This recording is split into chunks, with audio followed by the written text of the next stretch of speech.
we interrupt your regularly scheduled programming to bring you a special presentation of Two Nerds, a podcast. Your home for everything movies, music, video games, and everything in between. With your hosts, Bunny the Bruiser, and Dynamite Jarrod Latching. What is up, gamers? Welcome to another episode of Two Nerds, a podcast. I'm one of your hosts, Dynamite Jarrod. And I'm Bunny the Bruiser. Just trying to wake all you fuckers up because it's late. And, go ahead. Midnight Miles is here tonight. Coming to you on our new official release day of Monday sometime, potentially Tuesday, because it's now Sunday night at 10 p.m. basically. We got the ladies in the house tonight. We got dogs, cats, lizards. There's a tiger here earlier. I'm fucking wrangling fine. my dog, you know? I'm just gonna be popping in and out, basically. But, gentlemen, we're just gonna kick. They can hear me? It's gonna sound like dog Miles, shit. get closer to the mic. Anytime. It sounds like you're 100 miles away. We did that one where I was literally where Maisie was, and I was half asleep. You'll never be able to hear it. I listened to it, and it sounded fucking flawless. Nice. Sounded flawless by your Android phone standard. This is where everything sounds like a tin can, so it doesn't matter. Sounded fine, man. Miles, if you're going to be an official part of this podcast, you need to get an iPhone. You need to get an iPhone. You need to get closer to the mic so it doesn't sound like you're in another country. Look at how high we're clipping right now. They can fucking probably hear us. That's just what it looks like. It's not clipping. We can pause it and play it back right now. It sounds phenomenal. I'm just talking about the quality. This is the highest quality mic when you're in close. Yeah. Or even when I was back This there. is the finest microphone money can buy. I think my dog's about to get attacked right now. Live on the The animals are very close together. It's a very big moment. It's very interesting. The fucking listeners are like, what is going on So right Pumpkin is sniffing the air around where Mocha is. now? Mocha, don't get hit in the face. She has now hissed. Oh, Mocha's play by play. All right, Mocha's backing down. Mocha's backing Okay, so down. Mocha's away from the cat, so we're good. So we've got a pretty big episode this week, you guys. It was one that I knew inevitably we were gonna have to do on the podcast. I just thought we would have had a little more time to prepare. But Jarrod, he texted us yesterday with his idea. We're gonna be talking about. Once again, see, this is why you guys couldn't play Minecraft during the podcast. He's literally looking at the pictures on the TV right now and getting. It kind of looks like Japan. And actually just look, it's because it's Jarrod thinks it's Japan, so he's like, I gotta stare at the fucking TV. It kind of looks like Japan, except the water is a little Jarrod gets clear. more turned on by seeing an image of Japan than seeing like a fucking porno, probably.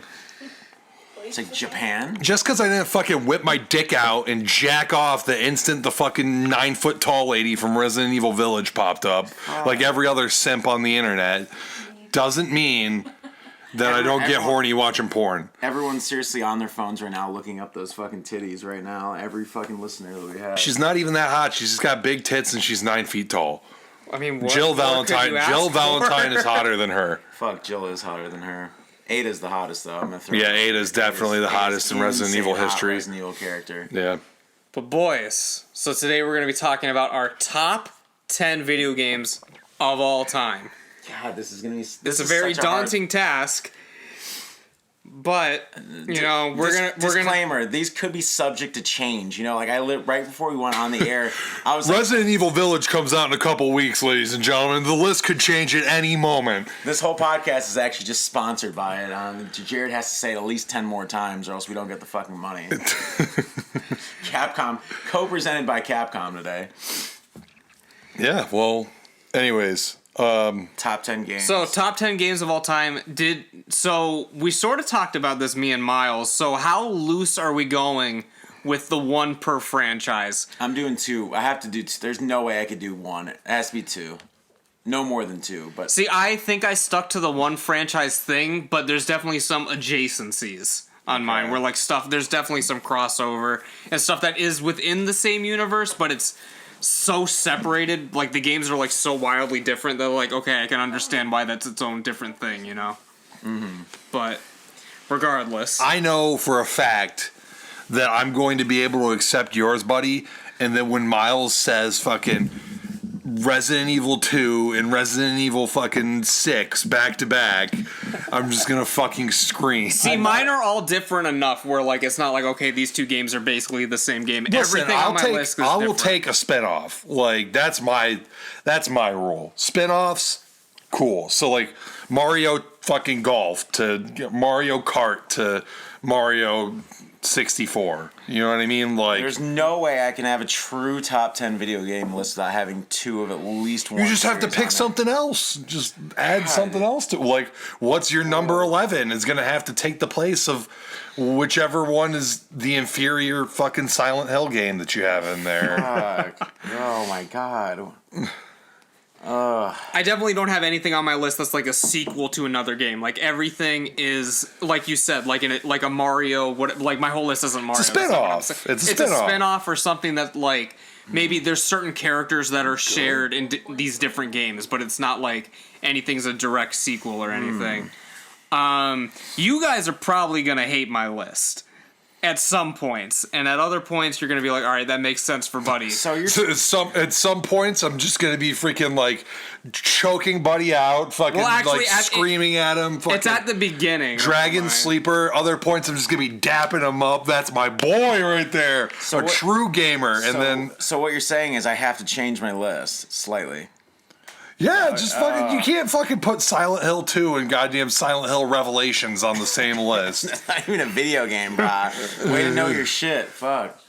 I don't even have a list. Let me just fucking say that I was about to type one up here, but I decided that it was going to take too long for me to just come up with my list. So you're just gonna speak from the heart. I'm just going to start naming games when it comes to my time. Well, do you want to start things off? You're starting. Do you want? Jared. You're starting. I want to start. This is how I want to do. I want to individually, like just like whoever it is, go through your fucking 10 video games like straight want up. us all I don't to want to go alternate. Like I just want it to fucking be like Miles goes 1, 2, 3, 4, 5, 6, 7, 8, 9, 10. It's gonna be so hard to discuss, though. And then like you're gonna lay it out. You have it written down, so once you say it, you can just set it down. Okay. And then we can just start fucking picking it apart.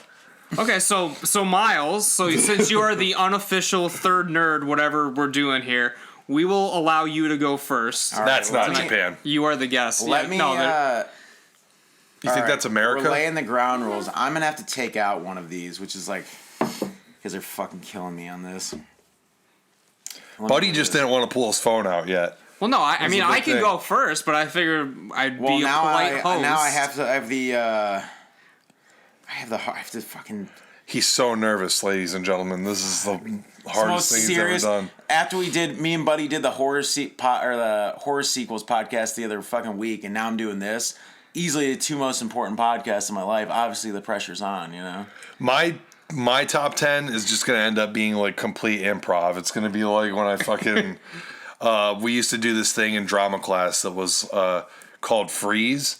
And they would be like improvising a scene. I know what it is. I'm explaining to the listener that you like you'll be improvising a scene, and then like once it gets to a certain point, anyone in the class can just yell freeze, and then they have to freeze the scene. You go in, you tag whoever out, and then basically start up a whole new fucking scene based on like the pose that they're frozen in. Yeah. They do that in Whose Line Is It Anyway? But yeah, it's a staple of the Trident drama classes. But I guess while we're waiting for Miles to get his shit figured out. I laid it down. Well, just one more thing. Just one more thing. So, like, what were when you guys were compiling your list, or Jarrod, as you're processing your list at this moment? Processing it right now. Like, are you guys? Is it heavy into the nostalgia? Like, what was your sort of like mindset as you're putting this together? For me, I think. Buddy, you do a better job as we've been starting to do these of putting together stuff from like each era and things like that.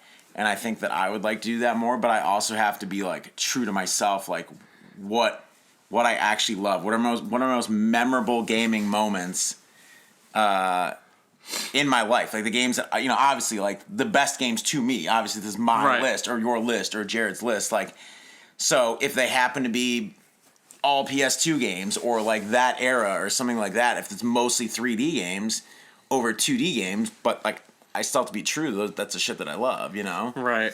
Well, because like on my list, besides one of my picks everything I played, like, by the age of 12.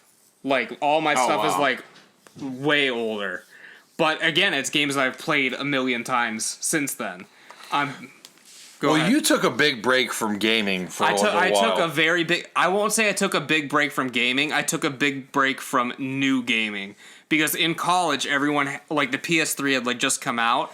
But instead of that, I had my N64, I had my GameCube, and these were the games that I was still playing, like, replaying over and over again. So I never stopped gaming, but I stopped...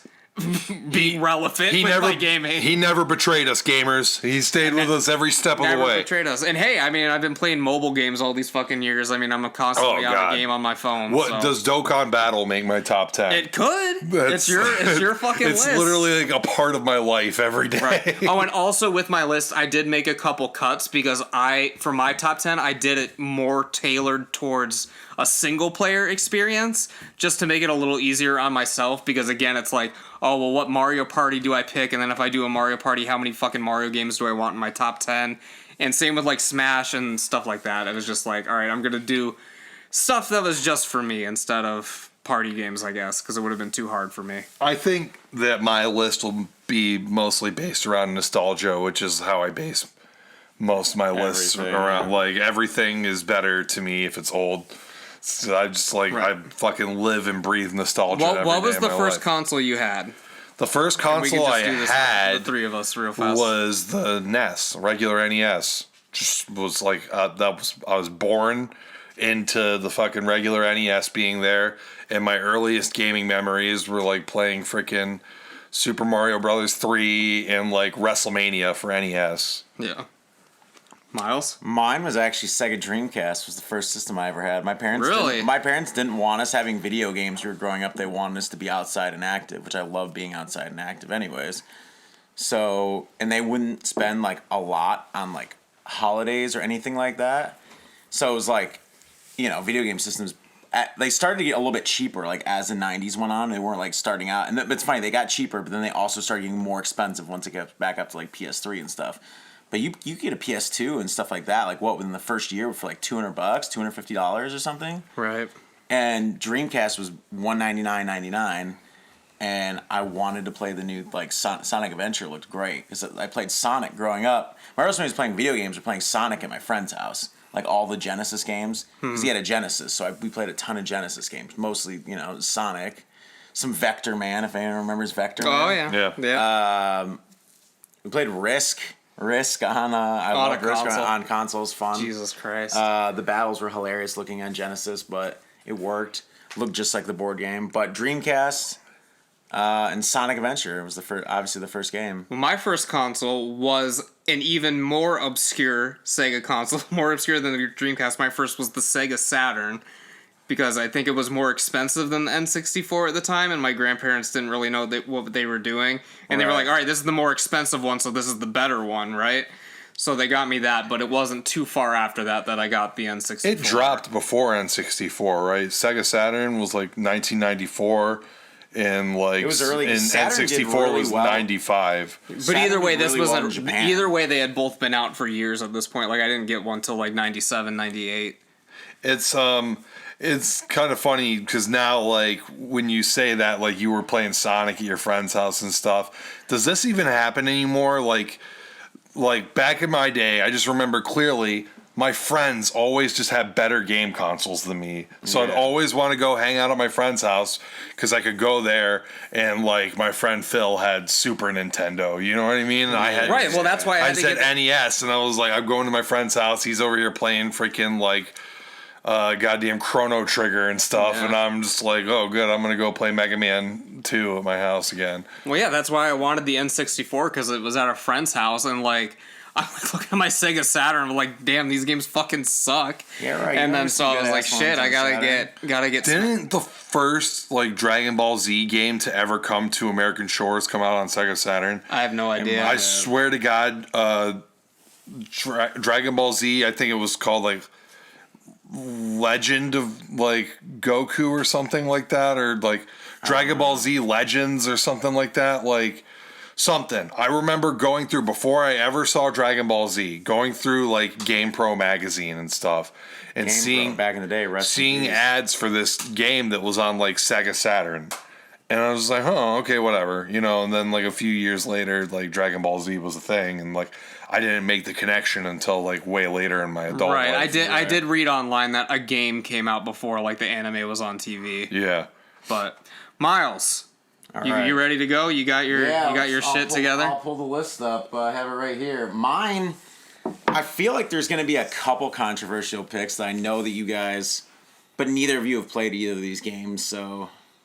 What is it, Manhunt? You have Manhunt in your top 10? No. I had Manhunt too, and I never played it. I don't know why. It's one of those things like you guys probably don't, but you just buy games and you forget about them and never play them. Yes. I have so many games that I still haven't played. My shelf is just full of games I haven't played. You do buy you have a lot of you usually because I always get hype on games and I'll buy them and I'm in the middle of another game and then I'll finish that game and just be like, all right, cat. On to the next whatever. I'm gonna play something else now, or I'll just take a break from games for like a month or two, and just play like competitive games. And I mean, Rocket League's always there. Rocket League is like one of the constants because it's like if I don't feel like getting into like a fucking like 70-hour campaign and just spending all like committing my life to that for a long period of time, then I'll just be like, all right, well, I'm gonna, just play Rocket League for a couple hours each day and, do other shit with my life for a while. And then a game will come out like Ghost of Tsushima right now, where I'll like be like, man, I like samurais, I'll play this, and I play it, and I'm just like, fuck, there goes my life. This game is amazing. I'll say that my list, like, and me, how I play games in general, I pretty much only play single player story games. That's pretty much where most of my stuff lies. There's no... Because you have no friends. Yeah, exactly. That's actually why. Like a true gamer, no friends. A true gamer. I do not want to play online with anyone. I need to be isolated and play my single-player story game. Well, yeah, I've been begging you to play fucking Gundam Battle Operation with me forever. I haven't played... And you're just like, yeah, I might try it out. I don't have PlayStation Plus. I know I should probably... I don't know if you need it for that, since it's a gacha game. And it's like free to play. Okay. And the whole like thing of the game is that it's online no matter what. There's no like single player element to it. Right. All right. Well, I feel like my number 10 since I had to out one of my games that I really you guys broke my heart with that, but hey, that's the way the cookie crumbles. What did you throw out? What did you throw out? No, you'll know. We'll talk about it. I might as well Silent Hill Origins. No, but I have that for real. Where I live now, I have my PS2 on the ground. Like I have other stuff plugged in. Silent Hill Origins copy is sitting right next to it. That game's fucking great. What's the fucking one that everyone says is shit? Miles will never know. He's like, he's like, they're all I've never great. read a single review for a Silent Hill game. I've played every one. They're all 10 out of 10. I have played every one except for the fucking PSP ones. Because it's like... You never had a PSP? No, I mean, I thought about it back in the day. Like, I worked at GameStop briefly and I almost bought one. But they had no good games out. That was before Sony was bringing a lot of stuff over from Japan. And I was like, why would I want a PSP? They literally had the worst library for like the first 2 years it was out. But there's so many games that were like Japan exclusive, and since PSP was completely region free, I forgot about that. I needed that. So like, dude, I had the freaking Rurouni Kenshin PSP fighting game, the Bleach, like the first two Bleach PSP fighting games. Like anytime like a fucking anime fighting game would come out, it would be on PSP. Totally fucking region free. You just had to figure out how to get to the fucking, story mode and how to select your character. And then how to try to play the game. And I'm like, yo, Rurouni Kenshin, I know the story to this. Like, just fucking play it. All right. All of mine, I'll say up front, all of mine are like on this in the 3D era. I have no 2D games on this list. Yeah, he's not an OG gamer. Ladies and gentlemen. Well, the thing is, nowadays, you have to think about how long video games have been around. It's like most of these games are older, quote-unquote, by modern standards. What, if the game's over 15 years old, it might as well be retro now, right? Pretty much. I probably have mostly 3D games on mine, too. But just being honest. You're just as old as me. I know. My number 10, I know you guys are going to laugh at this, but I had the best experience playing this, and I think it's one of the best cult games.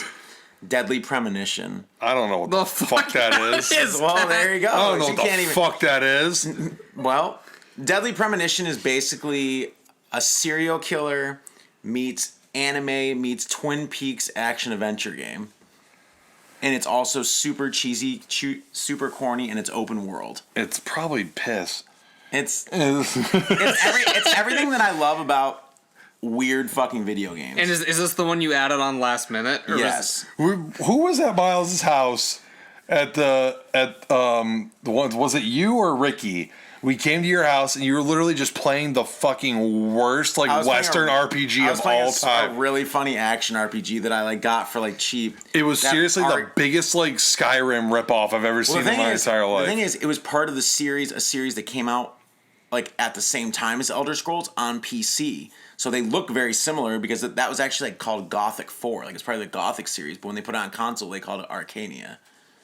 But Elder Scrolls really took off because it's good, and this is just Miles bought it. That game was fine. I love Morrowind and Oblivion. I bought Skyrim on PS4 and I haven't played it yet because I know it's gonna ruin my fucking life because I never played it when it came out. That came out when I was in college and I wasn't playing a lot at the time. All right, what's number 9? Fable.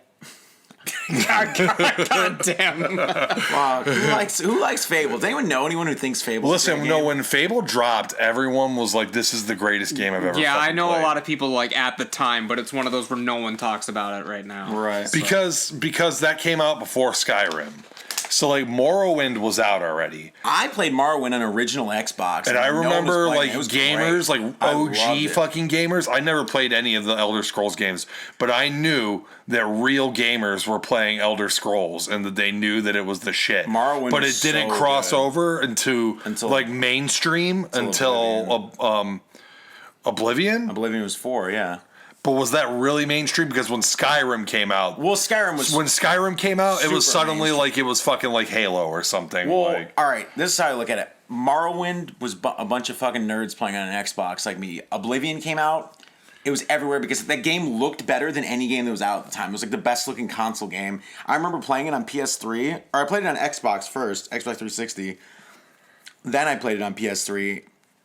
And at the time, I was just fuck, this game looks insane. Looking at the water and just the different stuff. I'm running up the side of a mountain. I could see every fucking pine cone hanging off a tree at the time. I'm this is fucking crazy.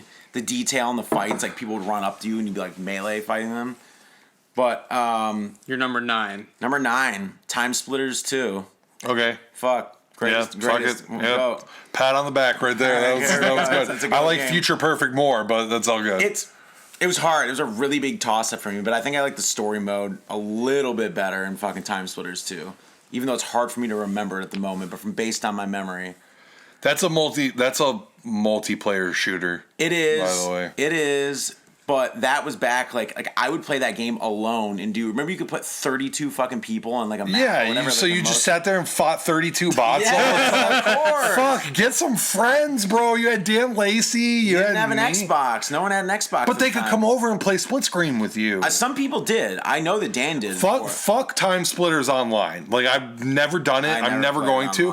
But Time Splitters, to me, was amazing because you could do the 4-player split. Do the 4-player split screen. And then in Future Perfect, you could create your own maps. Yeah. And I would just create the perfect map to do capture the bag or something, and it would have hidden passages and shit. And we'd still fight bots, but it would just be me and George split screen taking on 50 of extreme difficulty because they had the gauge that was it went up to 5 stick figures or whatever, and the 5th they were just insane, just headshot you and one I just remember them having, I love the way the game looked, and I remember them having the best characters, the Robo Fish, the robot with a fishbowl head, and the fish was actually in it. The Cropolite, that was my go-to. So good. The fucking monkeys running around and shit. There was always the levels where the monkeys were on fire, and you had to survive them before they by the time they burned out. Anyways, Time Splitters 2, great. This will be the newest game on my list. And I really Resident Evil Village sponsored Capcom sponsorship. The Last of Us 2. Okay. Last of Us 2 is a really I haven't fucking played good it game. yet, so I Yeah, guess I I can't haven't. speak. Easily, like, story-wise, when I got to the end of the game, I didn't want the game to end, and I also didn't want to fight the final fight. No game has made me be like, I don't want to do this. Like, decision-wise, I was, like, sitting there. I was, like, X amount of hours into it. I explored every fucking detail of that thing, and I was just like, fuck. There's only a couple games where I was like, I got to the final boss and I was like, shit, I just don't want this game to be over, so I just didn't do it. And Jarrod knows what game I'm talking about. It's not on my list, but Breath of the Wild was like that for me. It's like, fuck, I don't want to go fight Ganon right now because I don't want this game to be over. Did you do everything before it? Pretty much, and then I even did like the DLC and shit before I even went to. Well, yeah, I Ganon. did that as well, but like I don't know. By the time I got all that shit done, I was ready to fight Ganon in Breath of the Wild. I was like, I'm ready for this. I don't know if I've ever felt like what you guys are saying, and I just listened to a podcast the other day where they were talking about video games. It inspired this podcast actually, and one of the dudes on there was saying the same exact thing you're saying right now. Is he's dropped like so many of his favorite video games because you get like 80% through and be like, I don't want this game to ever end. Like I'm going to put it down, and like when I feel like I'm ready for this experience to be finished, I'm going to come back to it. I mean, I would never be able to do that because I get so, like, especially in longer games, get so invested. But, like, hopefully once you guys play Last of Us 2 someday, when you Like I said, I'll probably just watch someone play it on YouTube in like 5 years because I'll never get around to fucking playing it. It's such a good, like, I think you should just play it, buddy, because like it's not just the story, like the gameplay and the mechanics in Last of Us are super fucking good and fun. Wait till you I play love 2. smacking people in the head with bricks. 2 is like the shit that you can do in that and how they like, redefine the mechanics and stuff. It like plays flawlessly. Well, I don't like playing as girls, so Oh my god. I saw the trailer and there I was like, where the fuck is Joel? Like, Jesus Christ. I'm just fucking around. I'm gonna play it. You play as multiple characters. Yeah, I'm not gonna spoil it anymore. Anyways, Number 7. Deus Ex. I Original. knew that was gonna be on there. I was actually gonna make a joke earlier and just be like, just put fucking Deus Ex in your 10 spot. Let's go. Ricky, this was a spot when probably me and Ricky were like closest, and when I was going there, we were watching each other like game stuff. He wanted to play this game, and I let him have my fucking mint copy because it used to sell for so cheap. And I was like, I'll give this to you, Ricky. It's like it was like around his birthday or something. I was just like, Cat, you can have it. I'll get another copy. I still have not gotten another copy. So, Ricky, I hope you appreciate that if you ever listen to this podcast. And the next day, the stonks went up fucking 100%. It's worth $200 now. Ricky would fucking sell in a heartbeat, probably, even though he said he'd never sell a game. But He wouldn't sell it. He seriously has. He got that obscure survival horror that goes for like $300 consistently. Which one? I can't remember. Rule of Rose. I used to have Rule of Rose. I used to have. If I would have my game collection now, called. It would be worth like I see what the games that I used to have and what they're worth. I'm like, he came up on it at a Goodwill and got it for like $1. And every now and then he'll post it again on his story, be like, "Still can't believe I got this for $1." Was it? Or was it Haunting Grounds? Didn't you get Haunting Grounds? It might have been. That sounds more like that was a Capcom. Speaking of our sponsor, Capcom, that was a Capcom game. Yeah. Side note: I'm finding rare games. There's that video game store in Geneva on the Lake, the one that's like the card shop. Probably the best video game score I've ever gotten. I went in there one summer, and they had every single rare survival horror game on Dreamcast, like a stack. Someone sold a whole stack. I legit bought all 5 or 6 games for like $15. They had the Ring game, the Ring video game that they only put out on Dreamcast in America from Japan. I never needed to play the Ring Terror's Realm, but I fucking did. I did when I was in Maryland, actually. That game is just ridiculous. It sounds like fucking shit. It's a very... If I ever saw a video game that was like The Ring I would be like... A video game based on a franchise that only has one good movie. All right, nice try. Fuck, how bad was Rings? It was pretty bad. It was pretty bad. Rings is the reason, too, that fucking Friday the 13th got canceled. The new one that was supposed to come out. Because Rings didn't make any money the first weekend. They were about to shoot a new Friday the 13th. People were on set, like, doing pre-production. and Paramount called because Paramount had the rights back and canceled the entire production because they lost their asses on Rings. No one was going to see Rings. Well, yeah, it looked like shit, and it was shit. That movie was... I even defend parts of The Ring 2 because I like parts of The Ring 2, even with the bad CG shitty deer. But Rings... Rings was pretty bad. Rings bad. was horrible. Pretty Fuck, bad. that movie was bad. Anyways, number back to 6? 6. We're on 6. 6 is probably one of my favorite RPGs. If not, I guess my favorite RPG of all time. Oh, that's hard to say. Don't quote me on that. Shin Megami Tensei Nocturne. Okay. Fucking Never played it, but I know it's well regarded. I'm not even aware of it, but that's fine. my level 88, bro. I was fucking maxed out. I walked in the final boss fight at 999 I health, forgot bro. about that meme. Level 88, my bro. God. When me and Ricky caught on to that, and like every time we get to level 88 in any game, we would always just text each other about it. So good, dude. All right, number 5. Number 5. Here's You're where drinking you your get water. I had to take a little sip. Remember to buy Resident Evil Village. Remember to buy it. Oh, as Buddy, don't tell Buddy. He'll probably never. Oh, Buddy's pissing or shitting, but he can hear us. We're keeping this podcast alive while We're Buddy keeping uses it the restroom. live, dude. Mocha's even getting up. He's walking around. I thought he was dead. Mocha's about to give his top 10. Mocha, I think, Mocha, you've seen me play this game before. Mocha's right by the mic. He's filling in for Buddy while he was gone. That's fine. I'm here. I can hear you. My number 5 is Sonic Adventure 2, and I just defended this game recently. Oof! Fire Over level Sonic game. Adventure. You were the Sonic Adventure stan, bro. Yeah, but Sonic Adventure 2, I said this, I thought I said this on a podcast for a minute with you guys, not even that long ago. Sonic Adventure 2 had better levels. It's easily the best 3D. I know you're going to say it's not saying much, but the best 3D Wow, Sonic. two good games. Whoa, whoa. The last one, Sonic Forces. You came over and played that at my apartment. I played actually. Sonic Mania. But you played Forces at my apartment when you guys came I over. thought that was Mania. No, that was Forces. Oh, that was was it? the latest Okay. game, latest Sonic. That game Sonic was Mania is insanely 2D. good. Yeah, the game I played at his house was a 2D game. No, we played. You played. I watched you play Sonic Forces. I don't know. I was in a 2D world. It's fine. It doesn't matter. Some of the levels were more like side scrolling too. Yeah, it was a side-scrolling. I thought it was Mania, but if you say, yeah, I believe it's your game. If it was Forces, it was Forces. He's trying to fight me. He's like, yeah, I did not play that game. Sonic. I think I just So assumed Sonic it was has 3 good 3D games out of 10 billion that have been made. Sonic Generations is the game that everyone loves too, but that's basically I haven't remake played of, it yet. I've played it. Isn't Dan Sonic likes to- Generations it's 2D but with 3D side scrolling, right? It has both. It has 3D levels and 2D levels. Because you play as Okay, both okay, Sonics. you know what? Fuck it. Sonic 2 has 3D fucking levels in it. I mean, True. Sonic Adventure 2 though, the levels are flawless. It's getting to team up with I like Shadow a lot. I thought he was a good character. I like him more as a main type villain than Chaos in the first one. Right. I mean, even though it's Dr. Robotnik, but Chaos has a huge story in the first one, obviously. Yeah, Sonic Adventure 2. All right, my number 4. is there 3D in Sonic 1?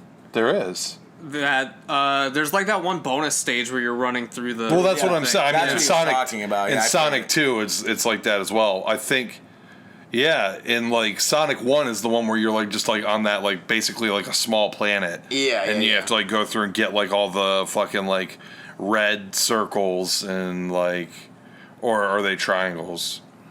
Or wait, It's spheres that you're collecting. is that in Sonic 2? You mean and the in Chaos Sonic Emeralds? And in Sonic, No, when you're, you're and running in through Sonic, to speed up in and- Sonic Oh, 1, yeah. the bonus levels are you're basically in free fall, and you have to kind of Oh, just yeah, bounce yeah, yeah, around yeah, and get yeah, as yeah. many as you can.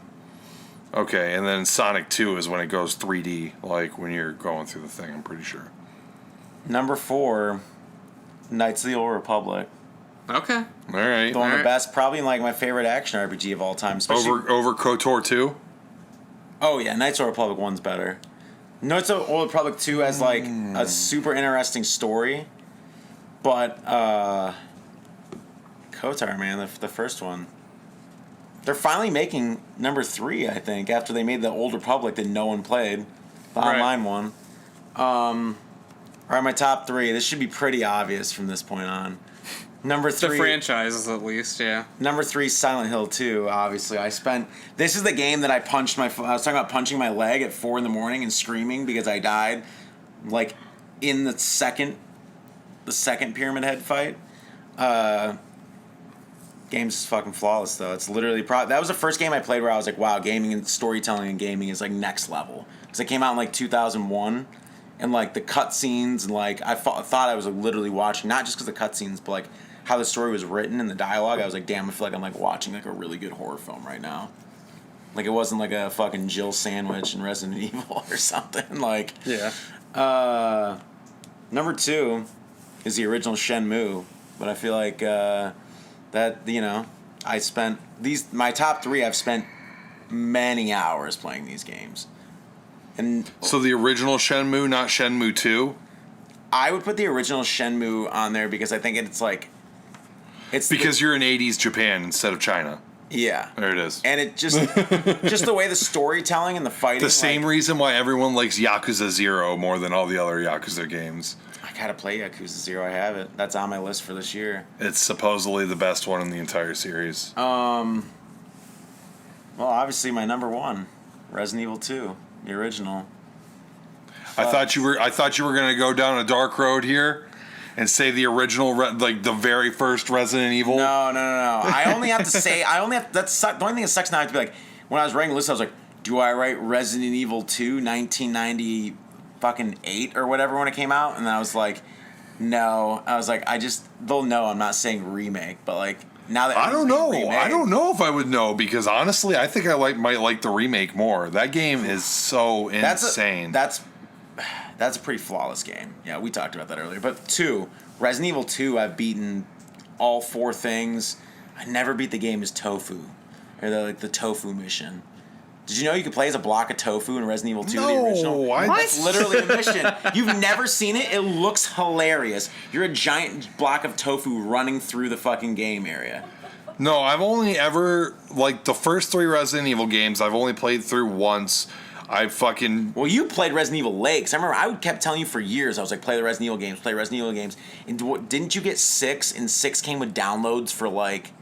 Yeah, I got the collector's edition of 6, so it came with digital downloads for 1 through 5. That's insane that they did that at the time, too. Well, and then so I was like, okay, and I didn't even start 6. I had 6 for, like, months before I actually played it, because I was like, all right, I'm about to go through all these except for Resident Evil 4 because I've beaten Resident Evil 4 before. Yeah. But by the time I got to Resident Evil 4, after I beat 3, I was enjoying the series so much that I was like, man, maybe I should play 4 again. But I was like, no, I want to get to 6, so I'm going to hop on to 5. And then it just all started going downhill from there. I remember when you played... All right, I'll be a true friend here. Jared's a very good video gamer, but I remember when you played Resident Evil 2 once. I was living in Asheville, and you're like, you called me, you're like, Kat, what are you doing right now? And I was like, oh, yeah, I just got back from like doing work or something. I'm not doing anything. You're like, you want to come over and like, I'm fucking stuck at this part of Resident Evil 2, and you know my dick got hard. I was like, I'll be right. I was seriously like, I'll be. This cat loves minutes. watching people play video games that he's beaten 100 times. This cat. You should just fucking, like, I don't know how much YouTube you watch, but you should just watch fucking speed runs of Resident Evil, because your probably dick would just be rock hard. It would piss me off because someone's beaten the original Resident Evil in 1 hour and 6 minutes, and I'm like, oh my god, I can't even, like, imagine doing that. With, like, I can't believe you haven't just watched it and just been like, because this cat will sit there if I could come on, and I'm like playing these games for the first time, so I'm still like kind of like jumpy, you know what I mean? Like I'm like, dude, I don't want to walk into this room because I'm about to get jumped by like 6 zombies and it's gonna make me piss myself, right? And Miles is just over there like, Cat, run in there and shoot that fucking creeper. What the fuck? Or Hunter, go in there and shoot those fucking hunters, bro, with a shotgun. And I'm like trying to conserve ammo and shit. And I was like, fucking shoot it. Well, I think I was there the first time you walked in Resident Evil 2. I mean, hopefully most of your listeners have played the original Resident Evil 2. Nice fucking try. Yeah, nice. You think they're boomers out here, Miles? Listen, I'm the most boomer gamer of all time. Like, I'm always going to be like, original is better. But, like, when I played Resident Evil 2 Remake, I was legitimately like, is this better? Like, that game is so fucking good. It's probably the best video game remake of all time, wouldn't you say? Like, honestly, like... What other video game remakes have there been? I haven't played the Final Fantasy VII remake yet, but the Final Fantasy VII... I'm blown away you have not played that yet. I'm waiting for the Intergrade to come out, the PS5 version. The Final Fantasy VII remake, like, basically completely changes the fucking story. Right, that's what Like, I've it's heard. a total fucking change. Resident Evil 2 remake has changed slight things. Like, it's made slight Very changes. slight changes, yeah. And, like, it's like an actual movie remake where they change slight things, but, like, it doesn't really affect the plot of the movie, usually. But, like, so it didn't make any changes that I think were, like, piss me off or anything like that. I want you to play Resident Evil 3. I've been wanting, like, the remake. Well, I want to fucking play it too. I have it, dude. I got the Steelbook. And Bro, it seriously, looks sick. you open his door, it's seriously just like every new fucking video game release for the past like 4 years. It's like, I'll play it, I'll get to it. Yeah, I still haven't played Until Dawn. I still haven't played. I started playing Resident Evil Revelations 2, and It's so good. that game got better reviews than Resident Evil Revelations 1, and I started playing 2, and I was like, Did you play 1? yeah, I beat it. Okay, Revelations 1's super good. And I was just like, maybe it's just because now Resident Evil games are starting to be horror again. Yeah. And at the time Resident Evil Revelations came It's out, like a weird sci-fi horror game. it was like a horror game again, finally. But because Resident Evil games at the time were like Call of Duty at that point. Yeah. And so, like, in that respect, it was good. But in the, like, when you're really looking at it, it's a portable game ported to, like, a home console. Right, where Revelations was designed for home consoles. No, Revelations 2 was. That's what I meant to say. But it's still, when I was playing, it still felt just, like, off. I don't know, like... There's some really good fights in that, and some really insane fucking fights, and, like, good horror parts. I like how that game looks really dark and gritty. Like, it has a weird grit to the game that the other, like, some of the other Resident Evils don't have. Like, it looks dirty, in my opinion. I like how it has the fucking dudes in it from Resident Evil 4 right there in it, where you have to, like, use the fucking infrared, like, scope to see, like, where the virus is in to kill them. Those dudes are cool. I don't know. Just, like, whatever. Is Resident Evil... What are other video game remakes that I could compare this to? It's so hard. Like, I don't think that Ocarina of Time 3D and Majora's Mask 3D should count. Because they're not really remakes. They change slight things, but it's mostly just a graphical enhancement, and it's on the portable. What did they change? In Majora's Mask, they actually changed quite a bit. Well, not as much as you would think, but like some of the mask collecting is a little different. Like you get them in different orders. Easier. One of them is actually harder because it's like the invisibility mask, the stone mask, and normally you would get it before you enter the pirate lair temple thing. But in the remake, you get it halfway through the temple, so you have to actually progress in it to get the invisibility, so it's actually slightly harder. Because before you would get it before you go in and no one can see you the entire time. But regardless, it's fine. I feel like video games, as I'm sitting here trying to think about it, I feel like video games just reboot series. They don't actually do like remakes. I've been doing I played the new Tomb Raider trilogy. I played the first two. Well, they've remade. I think reboot, remakes are finally are like becoming prevalent recently. Yeah, you know what I mean. Like what? Fucking Spyro and Crash just got like the remastered trilogy. Yeah, but the remastered, it's like a complete graphical overhaul, right? Right. Like, yeah. Well, like Tony Hawk 1 and 2 got remade, last year or whatever, and those were like from the ground up. Everything's remade. Right. Like they changed some things. They made they modernized the game, like the levels. Like they did more with them, but it's still very, very true to. She tried to jump on the thing. My cat tried to jump on the counter and she's too fat and she fell back down. If anyone's wondering what happened. Mocha's just staring off into the distance and is on his bed. If you want these pet updates middle of the podcast. Yeah. So Jarrod, who's next, me or you? Are we? Dude, hold hold on. talking about the games or what? Because I don't know. Because I went through them, but are we actually doing? Resident Evil 2 is your number one. It's my number one. Slight shock. I thought it might be Resident Evil 4, but I also understand Resident Evil 2. I'm just happy. You guys haven't, I'm just happy that you didn't pick Resident Evil 1 because there's no way. There's no way. No, Resident Evil 1 always is like. The thing with video games over films is a lot of the initial games in the series, especially in the earlier years of video gaming, were like good, but you can tell their potential wasn't there yet. They just had video game sequels usually end up being better than the original. Right. Yeah. It's like but it still suffers trilogy curse because I feel like in a lot of video games it'll be like, okay, the first game's good, but man, it's not quite there yet. Yeah. Second game comes along, it's like boom, flawless, they just fucking snipe it. It's like amazing, and then like the third game will come along and it ends up disappointing everybody. Well, okay, look at my list. 5 of the games on my list are the second in whatever series they are. So I guess that. What are they? It's Resident Evil 2, Silent Hill 2. 2. Silent Hill 1 is phenomenal. But Silent Hill 2 is like leaps and bounds better. Like everything. Storytelling, the like Pyramid Head comes in for the first time, way more iconic. The creatures in Silent Hill 2 are like 80 times more iconic than the creatures in Silent Hill 1. Like the Silent Hill 1 creatures were like flying bats, like gargoyle bats at times, and just like weird fucking things stumbling around. Where like 2 had the nurses, which became like a staple.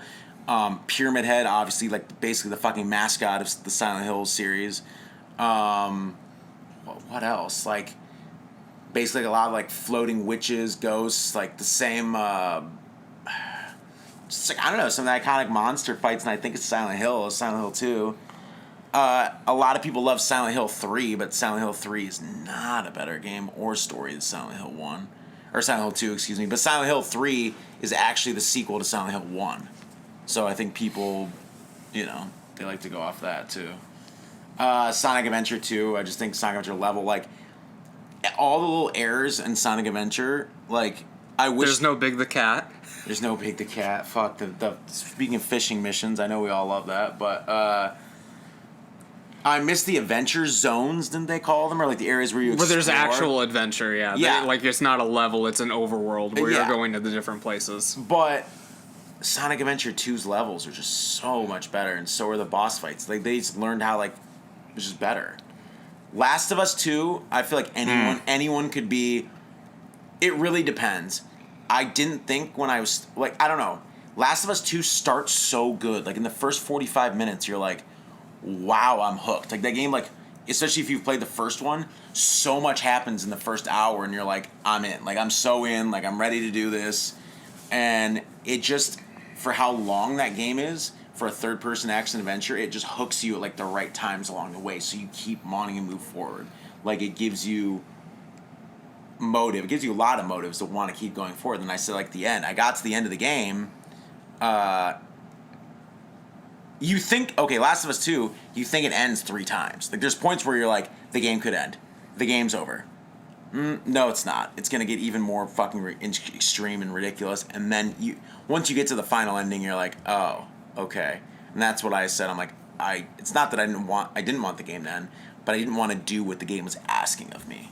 I don't know if you guys ever had that in a game where, like, the moment where they're asking, a game's like wanting you to do something. And, like, for me, I couldn't believe how emotionally invested I was, like, in the characters and what it was asking me to do. If you've played the game, like some of you are, I think you guys will get it. And I'm just like, fuck. Like, I actually paused the game, like, stood up and walked around, took Moke out. Like, I was just like, man, I don't want to do this fight. Yeah. I don't want to do it. Then I came back and did it, and I was just like, oh, my God. Like, the whole time, I was literally verbalizing out loud. I was like, I don't want to do this. I hate this game because it's making me do this. And then... But it's in my top 10! Because it made you feel... Because it made you feel that way. Strong, like, probably the game that's made me feel the most emotion besides... Shout out, I just played Life is Strange 2. I love both the Life is Strange games. And... We're watching cats get fed, by the way. Still, still haven't played Life is Strange, but Ricky tells me that I need to fucking play it. I tried to tell. So when I had COVID recently, there you go, podcast. I downloaded Life is Strange. We've all had it. Let's just come out and say it. The COVID. We've bros. all had COVID. I think you've said it on the podcast before, right? You said You outed yourself. Well, on the two earlier we talked about it. Yeah. We're all vaccinated now except for one of us, but we're keeping it a mystery. We're keeping it a mystery which one. They'll probably comment below who you think's the anti-vaxxer. Oh my god. Not the lazy vaxxer. He'll get it someday. Anti-vax, bro. They're putting micro crisps in our micro crisps. It's micro crisps in it. Jesus Christ. Life is Strange 2, though. That game made me cry at the end of it. Every once in a while, I got to the end. That was a game that I didn't want to end. Also, I almost could have put that or Life is Strange on this list because I think both of them are fucking phenomenal. Life is Strange 2 is also really sad because it deals with current events of like racism, and just other things like that. Like literally about two Hispanic brothers and the things they go through and how they're treated throughout like what happens to them. And there's a lot of you don't belong here. You're the reason why we're building a wall. Like it's a very like controversial game. I feel like what it was talking about. Maybe not as much now with Trump being out of office, but it's very much an anti-Trump game, and it's also a very, very, very good story. It's a very sad story too. But yeah, I don't know. Did you want to go over any of the other games? I mean, I feel like. You guys, if you look at my list, was that all the sequels on there? How many? No, games, Time Splitters 2. How many games have you played on here? I've played one game on your list. Okay, so I've played obviously Resident Evil 2. I've played 2 games on your list. I'm kind of shocked you won't play Shenmue one day. Now that's on PS4, just to try it. I would probably play it. I think you'd like it. I'd probably play it. I just don't have time. You know what I mean? Like he has his 3 daily games he has to hit up. Yeah, I mean, no, seriously. I mean, do I want to play Shenmue or do I want to play Yakuza? It's such a different. I understand, but it's such a different. It's similar, but obviously it's different. Tonally or just like gameplay wise? Because I feel like both. I feel like gameplay wise, it's like basically martial arts game where that's fucking littered with mini games everywhere, and you just walk around environments, and the tone is different in that I think Shenmue's probably more serious, and Yakuza is just like fucking off the wall silly unless you're playing the main story. The first main story were not super silly, and then I know as they go on and they got nice try. They've always been insane, like but the main story is like serious as a fucking heart attack in Yakuza. If you just go through and play the main story, you're just like, fuck, this is the most serious game I've ever played in my life. But it has 10 billion fucking plot twists per fucking chapter of the game. Right, yeah. They'll just be like, the writing in Yakuza is honestly kind of shit. Like, it's just like, you'll get to like the 10th chapter of the game, and then it's just like this girl you've been hanging out with, like, oh yeah, by the way, we've just discovered you're the main antagonist's sister, and like, oh, by the way, you're both Korean, and by the way, like all that, it'll just be like, it's like the writers seriously like, all right, this is chapter 8. What plot twist can we figure out for this chapter? So there's just like plot twists for the sake of plot twists. You were talking about content and how like you can't remember so much shit anymore, and like I've beaten the first 2 Yakuzas, the originals, not the remakes. I had both of them on PS2, 3 times a piece, and I still struggle to like think of like I know the main story. The stories are so convoluted. Yeah. Because there's so many twists. Just so much shit happens in the first 2 Yakuza games, and I'm sure it's going to continue to be like that as the series goes on. The best part about Yakuza is when you diverge from the main story, though, and you start doing the side quests. You just did the batting cages, or the actual side quests. Just the side quests are the funniest shit ever. Like in Yakuza 2, at least in Kiwami 2, but I'm pretty sure it's probably in the original as well. There's like a side quest where like you freaking like beat up these Yakuza guys that are in a different gang, and then their boss shows up. He's like, "What's going on here?" And he's like, "Oh, it's you know, it's Kiryu, the Dragon of Dojima. Like, what the fuck are you guys thinking? You're fighting him. Like, oh, I'm so sorry. Let me make it up to you. So he's like, let me bring you to my favorite club. Yeah. And so you go to the club, and when you get to the club, you're hanging out, and he's like, he sends a girl in, you know what I mean? It's going normal, and all of a sudden the girl just starts talking to you like you're a baby. And you're like, what the fuck's going on? And she's just like, oh, do you want a bottle or something? Like pulls out this massive baby bottle, and you're just like, oh no, I'm good. And then she like basically corners you, and just basically because you're fucking Cosmic Kiryu, so you basically just punch through a fucking wall and like walk through, and everyone in this Yakuza gang is wearing just diapers and acting like babies, while like the girls in there are just like acting like they're fucking moms, and that's the whole theme of the club is that they have to act like babies. And then when the boss is like, "Oh, what's going on?" Like, don't you like this or whatever? And like basically Kiryu's like, nice try, you're weird. And then you have to fight these grown men in diapers and just beat the shit out. That was not. And I think like one of the fucking weapons that you can pick up is like a massive baby bottle. You that was not smash over their head. I know for a fact that another one that is in the original is basically like a remake of fucking The Ring. Where you like get a videotape, and you go to the video store to watch it, and then like it's just this weird fucking videotape, and then suddenly like the girl's face just appears in it, and then like she like stalks the shit out of you for like the next 3 parts of the side, like it's just like a fucking zombie ring girl that's just like following you down the road, and every time you turn around to look at her, she just disappears, and then finally like some dude or something. I can't even remember what happens, but like she ends up just turning into like an item on the ground that you pick up. You know what I love? The locker keys. Finding all the locker keys and opening and getting like seeing what's inside. If you haven't played Yakuza, gamers, play Yakuza. It's so fucking good. It's just like so many side quests, so many video or mini games. Like the main story is insane in its own way, but the side quests are fucking batshit crazy. It just goes. So anything more really with like honestly, I wanted your list to be more shit than this because he wanted to argue with you. I really don't. I wanted Resident Evil 6 to be on your list more than anything. It's not gonna be on my list. Like, top 10 games of all time. What's the game that you bumped?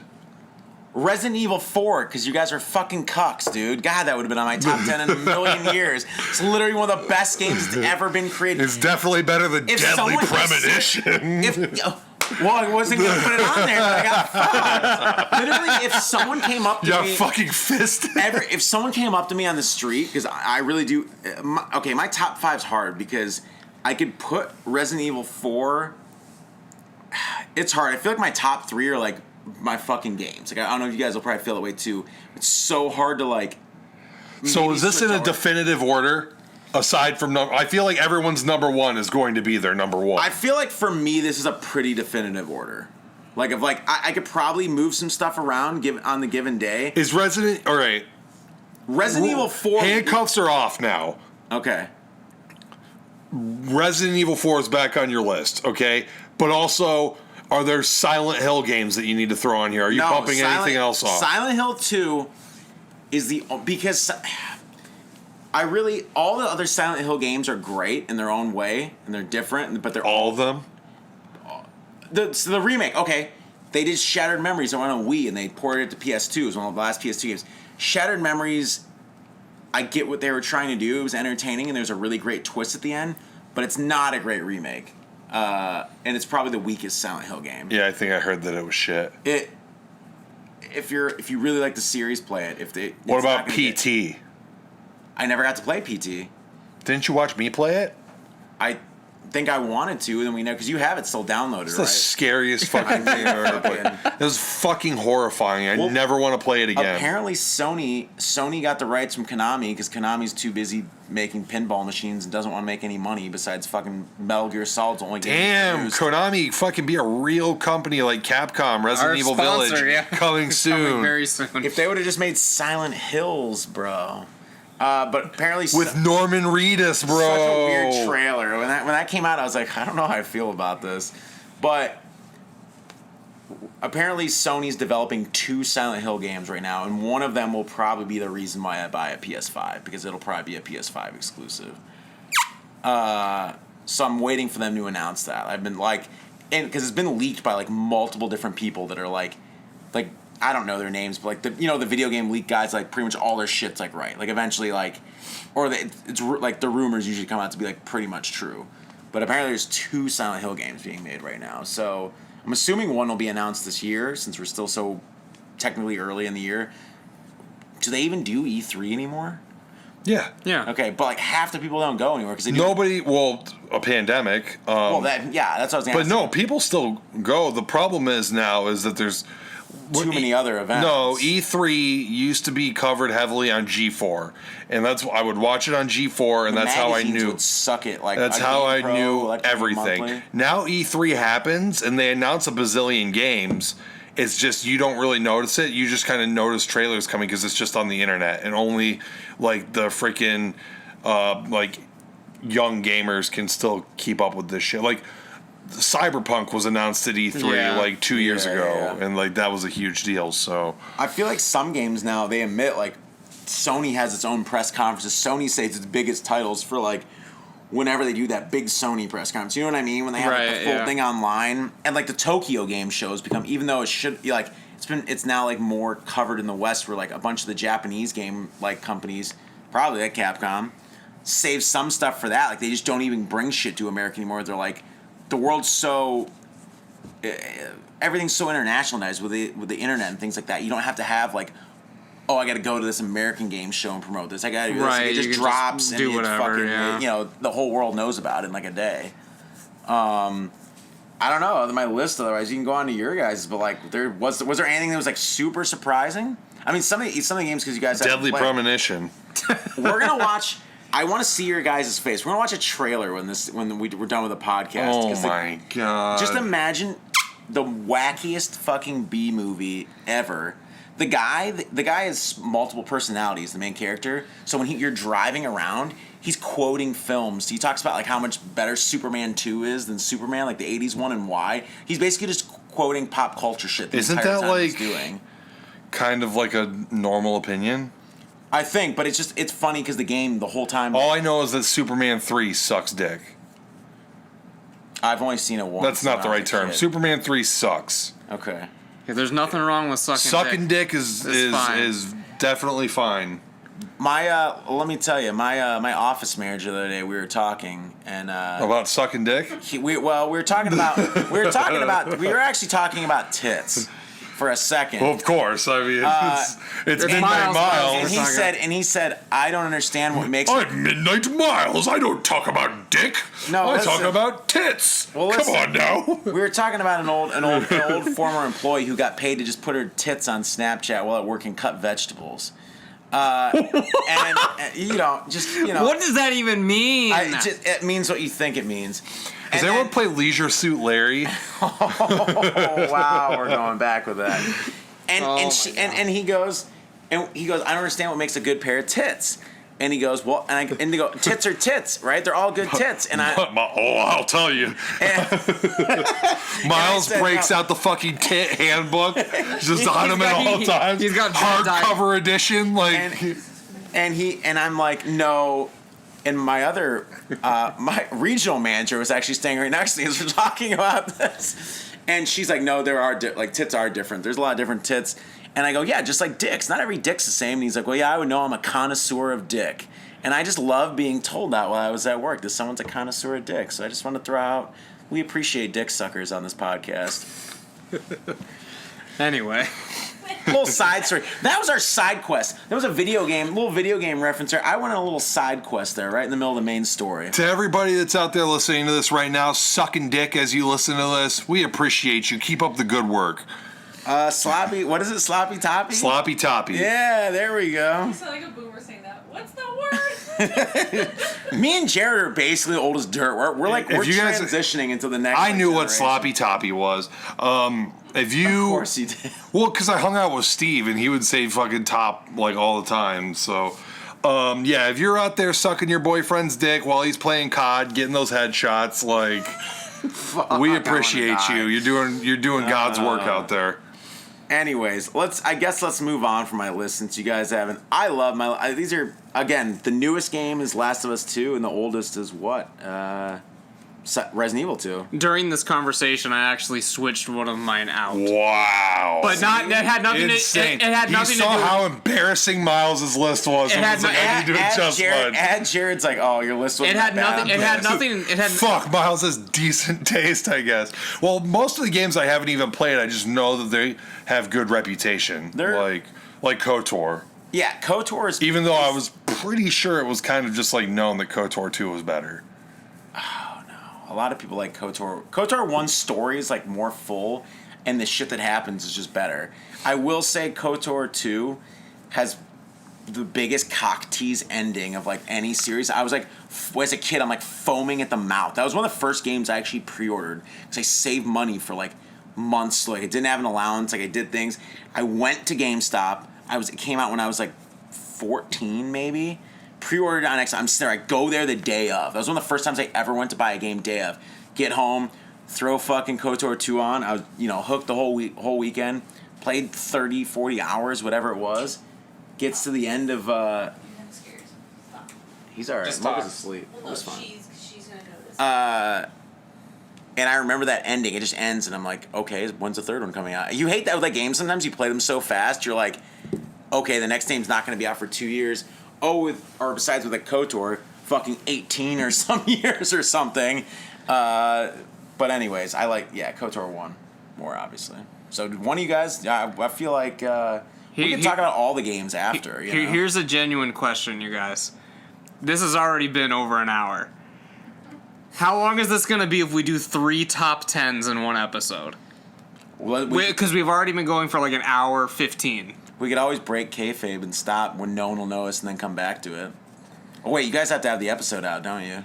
Well, I mean, this could just We're be... breaking kayfabe right now. I'm saying this Buddy wants to break this up into parts. Because I was saying this could be Miles' top 10. I mean, how long is this going to go? Okay, if we're gonna do 3 top 10s, I'm for that, but we should probably... I have to fucking come over again next weekend? Jesus Christ. What are you guys thinking? That's why I'm asking. I said it was a question. I don't give a shit about anything, honestly. I don't work tomorrow, so...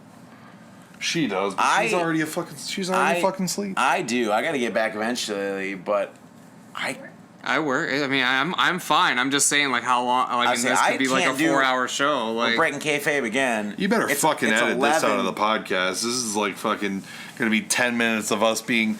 Listen, let me say something right now. This friends group here is the most indecisive... I don't know how we got so many fucking indecisive people into one group of friends at the same time. It's so indecisive. We're so indecisive that we will have plans laid in fucking concrete, like set. These, like, here's the fucking plans, and then the day of the plans, like an hour before everyone's like, what's going on? Yeah, and before the plans come into effect, and somebody just comes into the chat like, all right, so what's the plan, guys? Like, I'll seriously suggest something. We've retroactively decided to be undecided about our plans that we've set. Oh my God, we did make it. We did pretty good today. We did all right today. I don't know. It started off rocky, where it was like, okay, where are we going? What are we doing? All right, if we're gonna split this, should we watch the Deadly Premonition trailer live on the podcast and record a live commentary to it? I'd like to see a react. Or should we just if we're gonna split this up, since you haven't played a couple of these games, should we do live commentary on a couple trailers? Well, what are you? Listen. How about this, buddy? Look at his list, buddy. Like, I was gonna let you go next because you said like 2 words this whole podcast. Well, yeah, because you're talking about games I've never played or heard of. So I'll ask you this: classic Miles list, right? You're looking at here. What have you played on this? The only one I've played is Sonic Adventure 2. Okay. You're looking at his list right now. What do you want to play? Is there anything on Miles' list that's on your 2 playlist? I mean, I've always wanted to play all the Resident Evils. I mean, I would play Silent Hill, but I'm not, like, dying to play it or anything. And, like, Last of Us 2 is like, all right, I'll get to it someday. Because I played the first part.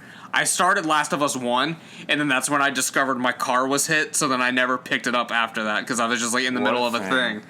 What a thing. I feel like you'd probably like Shin Megami Tensei Nocturne because it's basically adult Pokemon. But it's a turn-based RPG. You're just collecting fucking demons. So it's Pokemon. Yeah, Right. You're just collecting different demons. They're all based off of like actual like mythologies from all around the world, like every culture, like India, China, Japan. Like they based off of like Okay, Nocturne. Listen, when that game came out, X-Play on G4 sucked that game off It's so fucking much. Adam good. Sessler was like, I'm about to whip my dick out right now and just jack off all over the place. This game is so good. It's just a perfect turn-based RPG. Like it's so much fun. Oh, I feel like if you mention Shin Megami Tensei, and that's 3, right? That's a third 3 one, yeah. Nocturne in front of Adam Sessler and Morgan Webb.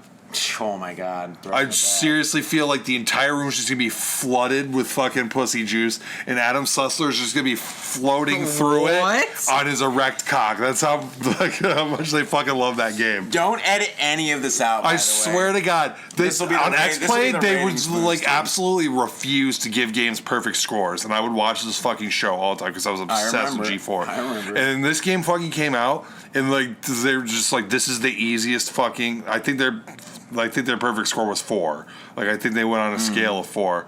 And I'm pretty sure if it wasn't, it was a perfect score. Yeah. And they were seriously, this is like the easiest fucking perfect score I've ever given in my life. The game is like everything's great about it. Like there's nothing like it's a super quote unquote dark RPG. Like they say a bunch of like weird and it's a super mature RPG. Yeah, it's very adult oriented. Speaking of Capcom, they got a crossover on that. Dante from fucking Devil's May Cry is actually a demon hunter in the game, and you come across paths with him multiple times. The best part, you're about to go into this guy's fucking castle in this other dimension, and it's like 100 stories up. Can we go ahead? This is an iconic game moment. All right. This is gonna make Buddy want to play this game. All right. Not really, but. The camera zooms up. You know how they do the Okada zoom real quick? That's He got that from Shin Megami Tensei. The camera zooms up this building like so fast. It's like, and Dante's just standing at the top flexing with his guns, and he points down, he uses a hard one-liner and jumps face first, and it's like Matrix and the Neo, just him like this for like a fucking minute until he does a flip and lands on his feet perfectly, and he's like, you're not getting into a building until you beat me.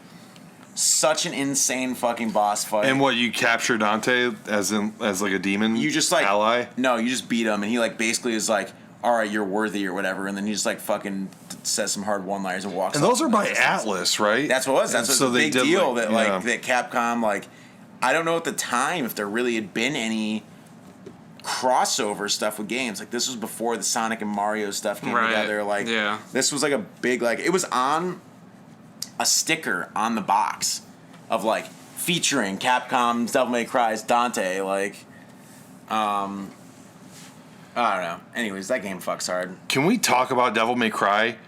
Okay, because your boy Tom Roth, right?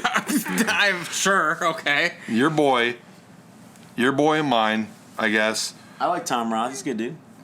He called you out on the podcast. He said Miles gets along with everyone. Miles is the best dude ever, basically, is what he was saying. Damn. I was a dick in high school, so even near the end of high school, I was like, Tom Roth, you suck, bro. Like, pretty much, like.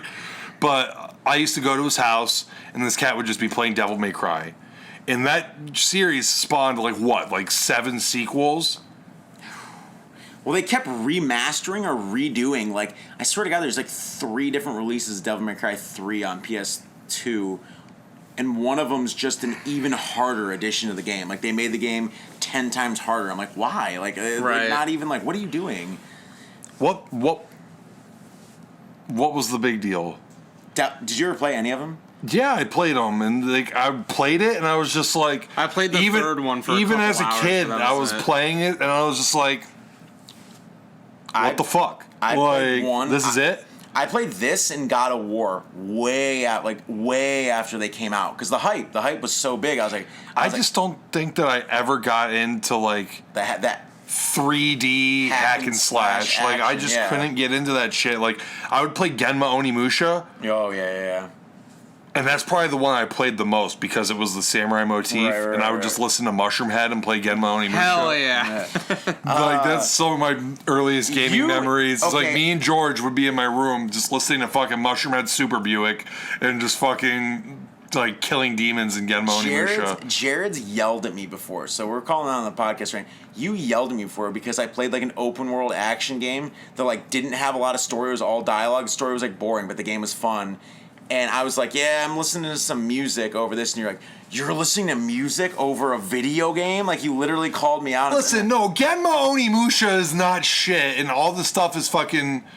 Listen, it didn't have a fucking soundtrack. Listen, no, if we're playing Final Fantasy VIII, okay, or any Final Fantasy for that matter, where the soundtrack is just fucking...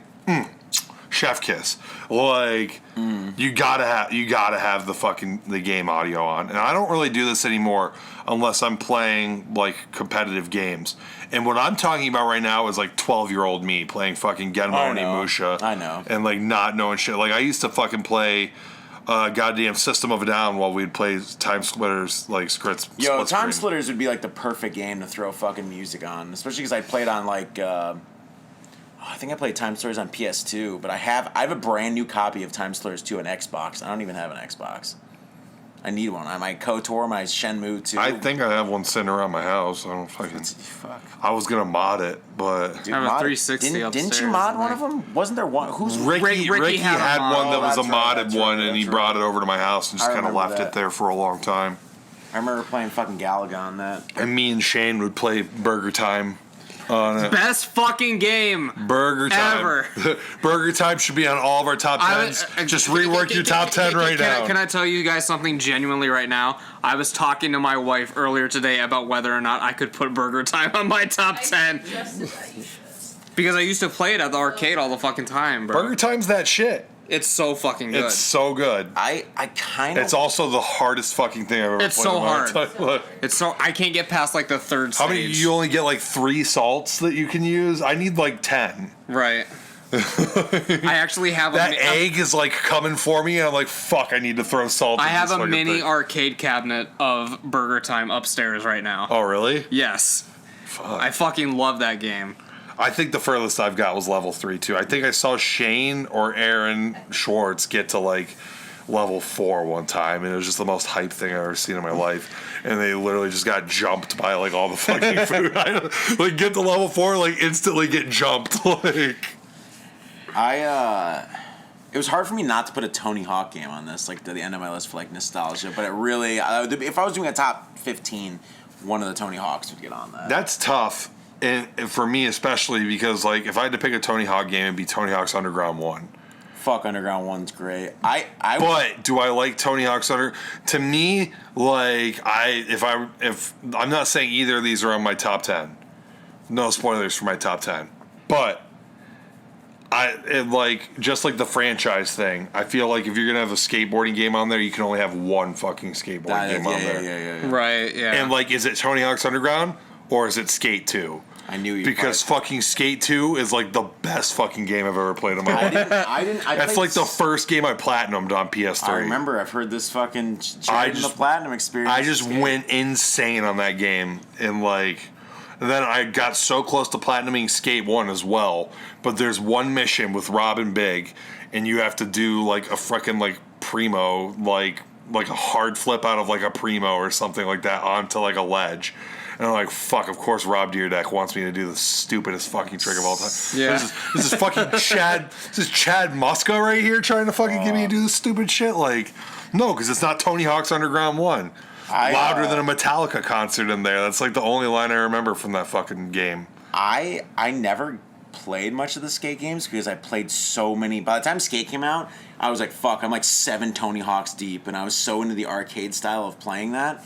Nice and like try. I just needed a break from Hmm. skateboarding games, I guess. No, Skate is just so totally different. I know. I mean, I can't even play Tony Hawk anymore after playing. Like, I tried. Like, I put in Underground 2 like one time, and I was just like, all right, I'm about to go in spot battle right here, and like, fucking like tried to go up It's the ramp. unplayable. And I was like, this game is.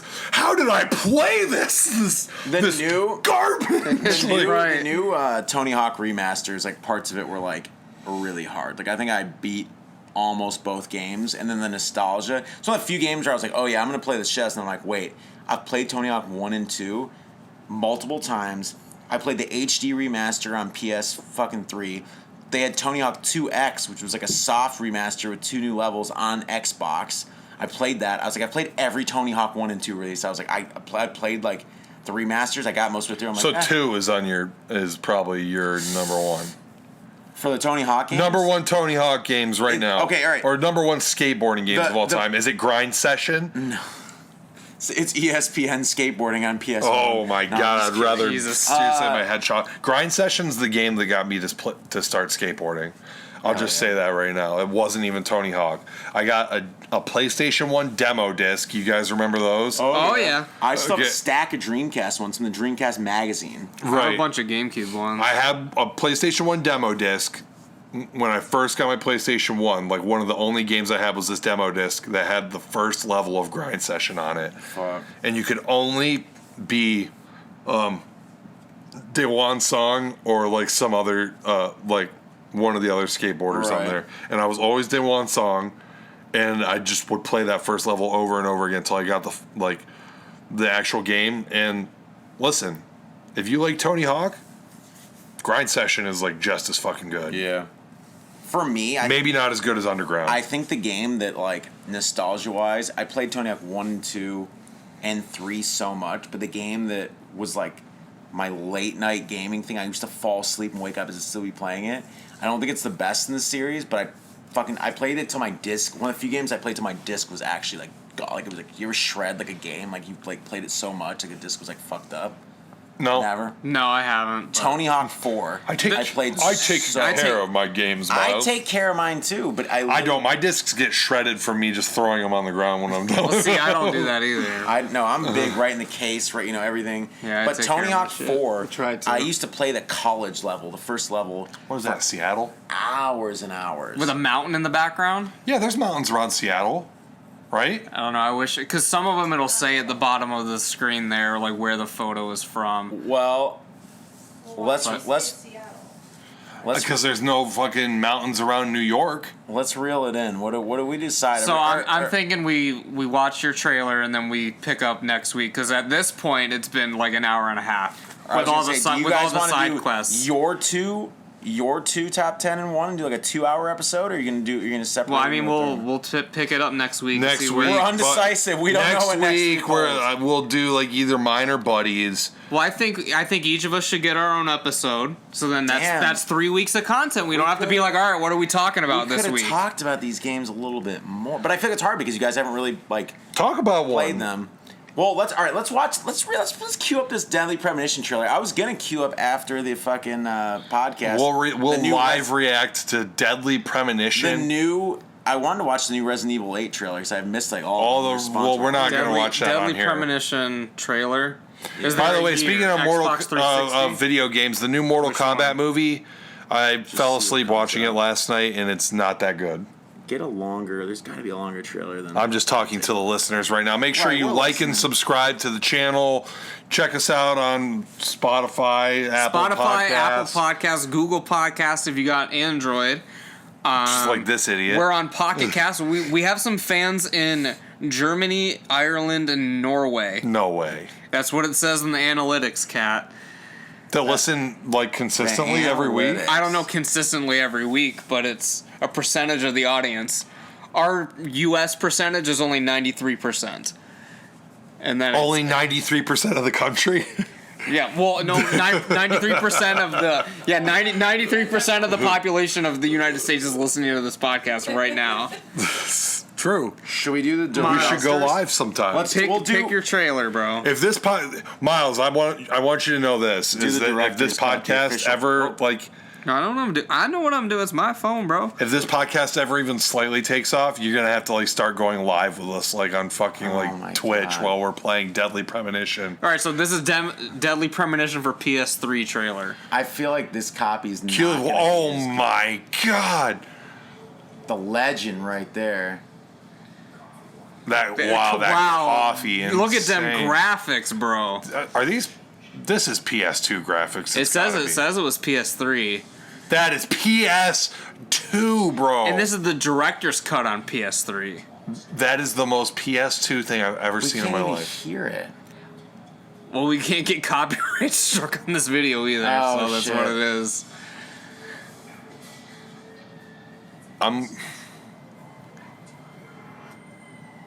Exclusive content. Is this a re-release of a game? Yeah, it's re-released Deadly Premonition because they added the other stuff to it. It's on Switch now, too. Switch launch trailer. Well, Switch has got Oh shit!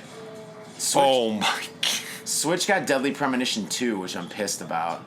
I need it to come out on PS4. So is coffee a central focal point of this game? Yes. That's why it's in Miles' top 10, dude. Nobody loves coffee more than Miles, and that guy just shot himself in the head. This game's insane, though, by the way. This is the shit that... Exclusively on the PlayStation 3 system. Bro, you know I got that shit. I'm gonna tell you right now. There's so many things in that trailer that I don't like, and number one is coffee.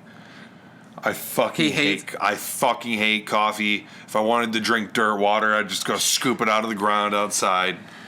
There was the fucking girl that did the fucking backwards Bray Wyatt crawl thing. That's in true, yeah. every fucking horror The movie girl ever. with the teddy bear. Maybe This there's game something with that. kind of takes stuff from everything. It's there's one of the boss fights is literally a fucking anime villain, which is great. I'm gonna tell you right now, Miles. Just based on that trailer, that looks like it plays like shit. It's so fun. That looks like it seriously fucking plays worse than my worst shit I've ever taken in my entire life. And it's hard because maybe if I watch that... Plays worse than shit? No, that plays worse than my constipation. I didn't think you were constipated. You're the king of squirting, bro. No, I've been constipated before. Everybody's experienced constipation at least That's why once he in needs a the while. Indian rarely food, bro, do, to bro. flush That's them why out. That's how you eat all those Rarely, but vegetables. you've experienced it before. Not since I probably stopped eating most meat, to be honest. Okay, well, guess what? I didn't stop eating most meat, so I still get constipated every once in a while. Also, I drink coffee. That kind of does it, Coffee, beer, and Goes right too many through ya. vegetables, You'll shit 5 times a day, guaranteed, bro. If I were to watch... So the characters in Deadly Premonition are definitely not constipated. Definitely. But I think I might rather be constipated than play what I just saw. It's the ultimate cheese. It's the ultimate cheesy B-movie video game. Here's the thing. If I would have saw that trailer 11 Cheesier than years Resident ago, I Evil 1 may have original? What's that? Hey, there's no way it's cheesier than Resident Evil 1 original. Oh, it is. You'd have... I'm sure... There's no way. There's no way that at the beginning of that there's a full cinematic of just the... I'm not saying Biohazard 1. I'm saying Resident Evil 1. I know. Well, nothing will top that, but that's just different era, But the overall cheese value in this game is extreme. Different. It wasn't a different... It's not about... It is a different era, but it's not about the different era on that. I think... Wasn't it that when they brought the game to the U.S. Because the Biohazard isn't like that. Right. When they brought the game to the U.S., the U.S. director was I want to make this a B movie, basically. Yeah. And then it got so popular that just kind of stopped. And They're no. And I fucking thought he was what? putting something else on. I know, Who is it? Kojima? That did that? Hideo Kojima? No, he did all the... He did all the Metal Gear. It was Shin... I just had his name, the guy who directed Shinji Mikami, right? Oh, Resident Shinji Evil games. Mikami, Yeah, okay. most of the original Resident Evil games. Okay, Kojima's the Rockstar guy. That He did Metal Gear, and he's And then he everybody did, says he's the coolest fucking game developer of all time. He just did Death he Stranding, just shows which up I still in want to play. the one with but- Norman Reedus, bro. Yeah. he just shows up in leather jackets with sunglasses and smokes cigarettes. He is Solid Snake. He's like, I based this off myself. Do you play Metal Gear, Miles? Okay, so I have the Metal Gear trilogy, the HD one they put out on PS3. Never played it. I wanted to play the original Metal Gear. For some reason, I didn't. Metal Gear is one of those series that I'm one of the only that I'm oh yeah, I really like to play this someday, and I've just never gotten to it. And now there's 6 main story games now. You know what game I want to go back and play? Tenchu. Fuck, I played one of them Like, on PS2. at the time, because I played Tenchu 2 back in the day. Do you remember Rick Stevens? You didn't go to Columbus, but you may have known him. We're getting deep right now on the podcast. Rick Stevens, if you're out there, he might even be dead. These are just I don't know, honestly. But These are just video game memories. We're definitely hitting back to the core era of like video gaming. Rick Stevens, if you're out there in Norway listening to this podcast, and alive, yeah. I still remember when you gave me back my Love Hina Spring Break special with the fucking pages glued together with your semen, you motherfucker. But We're calling people out on this podcast. But he let me borrow Tenchu 2. Oh, okay. PS1 because he's like, dude, this is my favorite fucking game of all time. Yeah. I'm like, all right, cool. You know, I like Japan. Obviously, I'm letting you borrow my Love Hina, and shit like that. And so I'll play this game. At the time, dude, I had no concept of a stealth game. Yeah, that was I had so no early fucking stealth. Yeah, concept super early stealth. of a stealth game. So I was Early just stealth games, by the way, I'm going to cut you off for 1 second, were insanely hard, if I remember. Like, any stealth game I played, it was like, you stuck your shoulder out, you were dead. Like, it was like, literally, you had to, like, master who was going around you and, like, sneak up on them and stuff. I wouldn't know because I never fucking, figured it out. I got this game, and I was just like, all right, Tenchu 2, fire it up. All right, I'm the fucking baddest ninja of all time, dude. Like, okay, there's a samurai right there. Jump off the fucking roof. I'm gonna go fight this dude. This dude just cuts me in half. Literally done. I was like, what the fuck? And I could not get past the first level of this fucking game. Like, I just kept playing it, and I just kept trying to take dudes head on. And it's like right at the beginning of the fucking game. So I was like, this is his favorite game. Fuck this game. You know what I mean? Like, I want to go back and play Tenchu now because I understand what a stealth game is now. Right. And that's one series. That's one thing. They haven't revived. Actually. And Ghost of Tsushima is you can be the different play styles is one of them. That's the concept of the game. The Ghost of Tsushima is when you're the ghost, you're playing stealth. You're basically like a ninja, right. And you have to the main narrative of the game is that you're doing that, but it's kind of destroying your honor as a samurai, and it's kind of a moral dilemma for the main character. All right. But I want to play Tenchu. I want to go back and play at least Tenchu 2. But should I play Tenchu? Should I play Tenchu 1? I know Tenchu 2 is the iconic one. I think the first two from stuff I've read are insanely similar. I don't know. Depends. You're the one with a stack of games. I have a stack of games, so we all have a stack I don't of have games. Tenchu, and for all I know, Tenchu is probably worth over $100 now. Probably, dude. I look at some of the games that I've sold. I was telling Ricky busts me all the time on that. I look at the video games that I've sold because I've sold a lot when I was younger. Didn't have a lot of money. Emergencies came up. I could have made a shit ton of money now if I would. I had every survival horror game, all the ones that people are talking about, that Rule of Rose I'm talking about that I didn't know.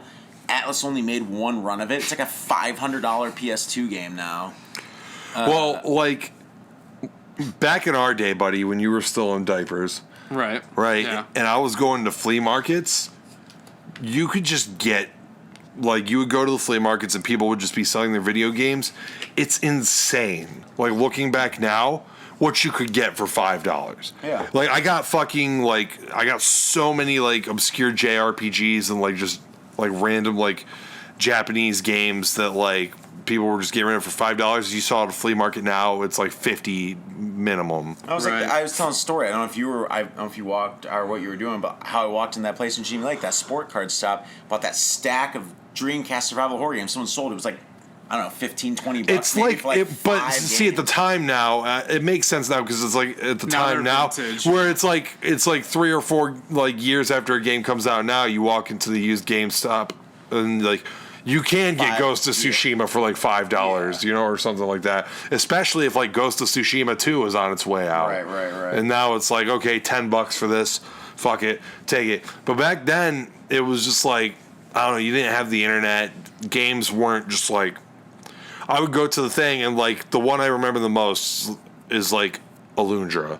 I went to the fucking flea market and like I was like, oh, this anime looking game, like cool. Got the holographic cover, double disc, like on PlayStation. I don't even know if it had double disc, but it had like the double disc case. I think it was a 2-disc because like everything was starting to get to 3 and 4 discs, but I think that was only a 2-disc game. And like I got it, and it was just like a top-down Zelda game, but like 7 billion fucking times harder. Right. And like that game was so fucking good, and I still think is kind of like unsung. Back then, you had games like that where you could just be like, "Fuck, this game is really fucking good," and no one's talking about it. Now it's like if a really good game comes out, you're gonna hear about it. Yeah. And you could get that shit for like $5 or $10 at the flea market or the used game store back then. And now it's just funny. You look up Alundra, I think it's like a fucking $100 game now. Well, I mean, it's much older now, and there's a lot less of them. But yeah, I know what you're saying. Once a gaming cycle is weird. Like when you get to like the next thing, like when a PS3 comes out, PS2 games dropped price wise. Like even the used ones, like drastically. Then once you hit about that 10 to 15 year. Well, if it's a good game, it's gonna sell for a lot. Like I mean, you can still get the shitty games for like $2, but like if it's something anyone actually wants, you're gonna pay for it. I mean, unless you're buying fucking not one console cycle away though. Not one. Like the good PS3 games will like. Good PS3 games are still fucking pretty goddamn cheap right now. For the most part, yeah. Like, but. Also, I think at this point, I don't know if that's ever going to happen again because now everything is available digitally. Right? Yeah, you can just download whatever. But I don't know. So I mean, like there's the always games the on collection aspect of it, like people. But no, like a lot of gamers don't give a fuck about the collection aspect anymore. You know what I mean? The ones that do are the ones that are out there buying the old PS1 games. It's hard because a lot of the games that I think are like now like more like cult games and stuff like that aren't even doing disc release, or they do them way after. A game will be out like digitally for a year, and then someone will put out like a fucking like Outlast, and Outlast came out, or things like that. Like I still haven't played Outlast 2. Fuck, that game's terrifying. You didn't play Whistleblower, did you? I played the whole trilogy, quote unquote. Whistleblower was the I can't remember if I started Whistleblower or not. Whistleblower has the scariest fucking villain in it. I don't want to spoil it for you, but literally the hardest. I remember like having a fucking heart attack like as I was playing. Scarier than Alexa Bliss? So much He's more terrifying, bro. Bro, that bleeding mask or whatever. Anyways, you guys what do you think? You want to talk any more about my list? It's hard because you guys haven't played. I still think the unsung. Give me the list again. On my unsung hero of this, and how like groundbreaking it was at the time in like 2002. Deus Ex is a first-person shooter that RPG. I'm never gonna play it. You never will, but it's a fucking great game. People out there, if they want to see I've heard it's good. Ricky liked it a lot, so I mean, I believe that I would like it. I'm never gonna play it. All right, give me this fucking thing. Look at that. What the fuck am I holding right now? What is this shit? Focus on the list. Oh my fucking everything. god! All right, so right here, Resident Evil 2, fucking masterpiece. What a fucking good game. You said you're gonna play that, buddy. I plan on playing the remake at some point. But not you the should original? play. You should play the original. The original, as well. you could just play at least one of the playthroughs. Even if you play for like one character, like you borrowed it from someone, you could play in like 3 hours. If you're like, see, here's the thing. That's you, Miles. That's beaten the game 100 times. I can play. Well, I can play Me, last it took me hours. like 2 weeks to beat this fucking game. Right? Yeah. If you don't know what you're doing. Right. I think I haven't even done like a crazy speed run on Resident Evil 2, but I think I've beaten it in like 2 hours and 15 minutes or 2.5 hours. People beat that game usually like if they're doing a speed run in like an hour and 40. It's great. It's a different experience. I think you need to play the original as well. But like, it's so much more. Is the remake better? I don't know. Maybe you need to be the tiebreaker for that. Like, play them both and be like, oh, you know, it's... Hey, future episode, maybe for an October episode, we'll... who knows? Resident Evil 2, like... Masterpiece. I've played it. Shenmue. You probably never play it. I mean... I don't know, man. Maybe I'll play it someday. Like, you can get the 1 and 2 collection on PS4 for like $20 or $30. AKA on my PS5. Well, yeah, however you want to play it, the PS4 did. Are they 4K? Yeah, they upgrade the graphics for. Then I'm definitely doing it on my PS5. because my PS4 is still like OG backwards. Yeah. No, wait, no. PS4 didn't have any backwards compatibility. No. My It's not PS4 is the OG. It's not the Pro. yeah. I have Pro. Yeah, I have a Pro. All right, I have a PS5. Shut up. Still looks great. I'm a 4K TV, bro. Silent Hill 2. I've never played a Silent Hill game in my life. You probably won't. It's if you're going to. You know who loves Silent Hill? Yeah. Yeah, she wants me to play Silent Hill like badly. I would at least play 2. 2 definitely is like the entry point, I think. Even though like Not the first one. I feel like if I'm gonna play these, I'm gonna have to work my way from the start, or at least play the first 3. I don't want to get into these later ones that everybody's like, yeah, kind of alright. They're all just really weird. Like Silent Hill 4: The Room is really weird. That's a really cool game. KOTOR, I'm never going to fucking play. I know. Like, I'm not a big Star Wars guy. I am a huge Star Wars fan, and that was kind of like the Star Wars game like everyone had been waiting for. You know, that's like because you got to actually explore worlds and have like lightsaber, like is the game that everyone wanted, but they never fucking did it until that point. Yeah. It was all pod racing and fucking like side scrollers and shit. And just straight action games. Or like they had Dark Forces on PlayStation, I remember playing. What was the one for N64 that wasn't Pod Racer? Shadows of the Empire. They actually based it off that book. And you were like the fucking mercenary or whatever in it? I never got to play that game. You were like the fucking B-rate Han Solo in that movie. That character's fucking great. That book, I've read that book. The book's great. The top 10 Star Wars characters all time, Shadow of the Empire. Fuck. I remember playing that for N64 and like hopping on like train cars or whatever, like in like the first level. That was an exclusive game. That was a big Buddy, deal. I'm going through here saying if I'm going to play these or not. So what about Shenmue? Never? Probably never. Silent Hill 2? I mean, like, I'm intrigued with Silent Hill, but it's something where it's like, I would rather... There's so many other horror games I would rather play than Silent Hill. Silent Hill 2, though, if you're going to I feel like in that case, I feel like... And I've never played any of these, but this is such an iconic horror series that's like... To me... It's like Resident Evil, Silent Hill. Yeah. Like that's just two most.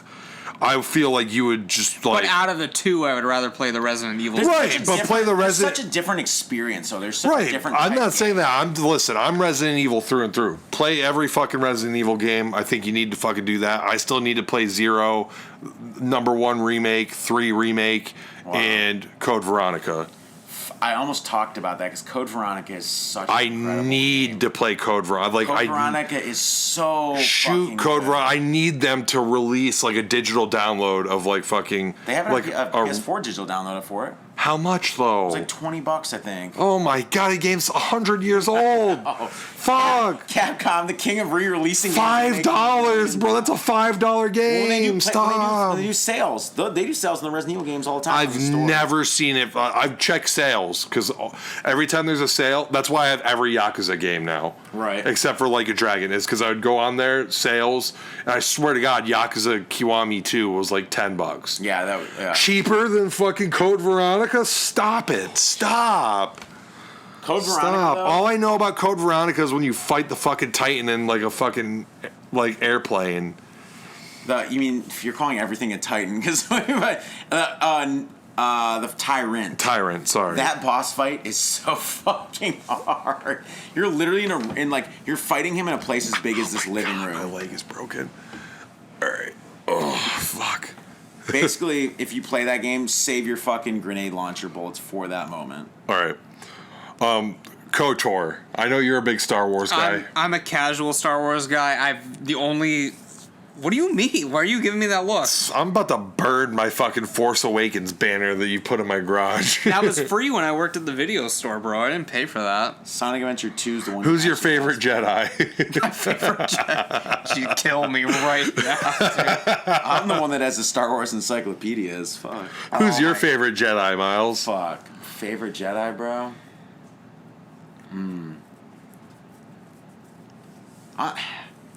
Obi-Wan's story arc is great. Like I was gonna say, you seem like an Obi-Wan kind of guy. Obi-Wan has like a great story through and through. Yeah. I feel like.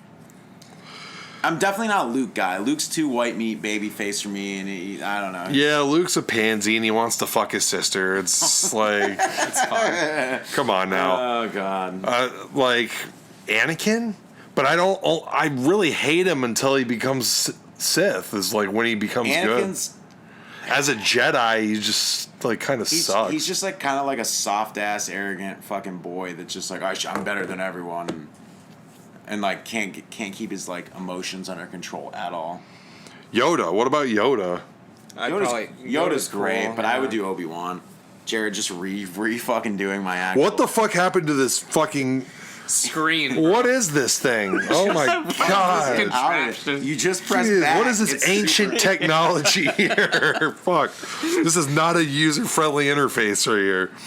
All right, Sonic Adventure 2 masterpiece. We Yeah. may or may not be touching on that in another list. Oh, but that's shit. fine. Sonic Adventure 2, I will never play. I'm just going to be straight up. And I like yeah. Sonic. I'm just never going to play Sonic Adventure 2. It's a masterpiece, It's Cat. still I still need to beat Sonic 1, fucking Sonic the Hedgehog, right. Sonic 3, it will actually not be hard at all because that has save files in it. And Sonic and Knuckles, which I Sonic and can't Knuckles, remember. Sonic Sonic plays 3 the and kids Knuckles. so much. The I third one. can't remember. Well, yeah, but I'm talking about like Sonic. Oh, I thought 3. you were like, okay. Sonic and Knuckles. I can't remember if it has a save file system in it. Does Well, it? you have to put.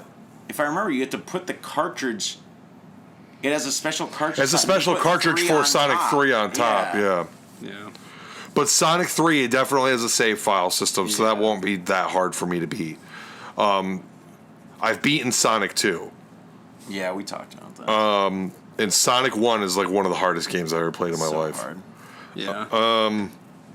I'm never going to play Sonic Adventure 2. That's fine. As we get to Shin Megami Tensei Nocturne, they're actually remastering that for PS4, and it comes out in May. And I'm thinking about buying it. Do I want to play that or do I want to play Persona 5? This is a better game to me than Persona 5, but Persona 5 is up there. Did you beat Persona 5? I got the first shitty ending. I think we've talked. I'm over 100 hours in, and I got the first. But it's like you make a choice, and the game something happens and it ends, Right, or you yeah. could go on. God, I feel like you're just being a boomer right now because like so many people suck off Persona 5 and say it's like the problem greatest is- thing since sliced bread. It's the same people that suck off Marvel films, so I don't know, man. Like, goddamn, like. I feel like Persona 5 was like such a big game because it took the series to finally like it slowly just kept building and building and building. But I feel like a lot of those people have not gone back and played the older games.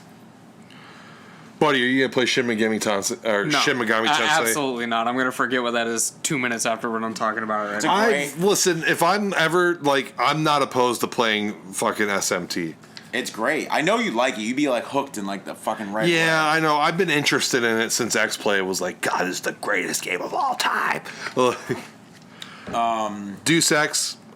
I've already said I'm never gonna play it. yeah, I'm probably never.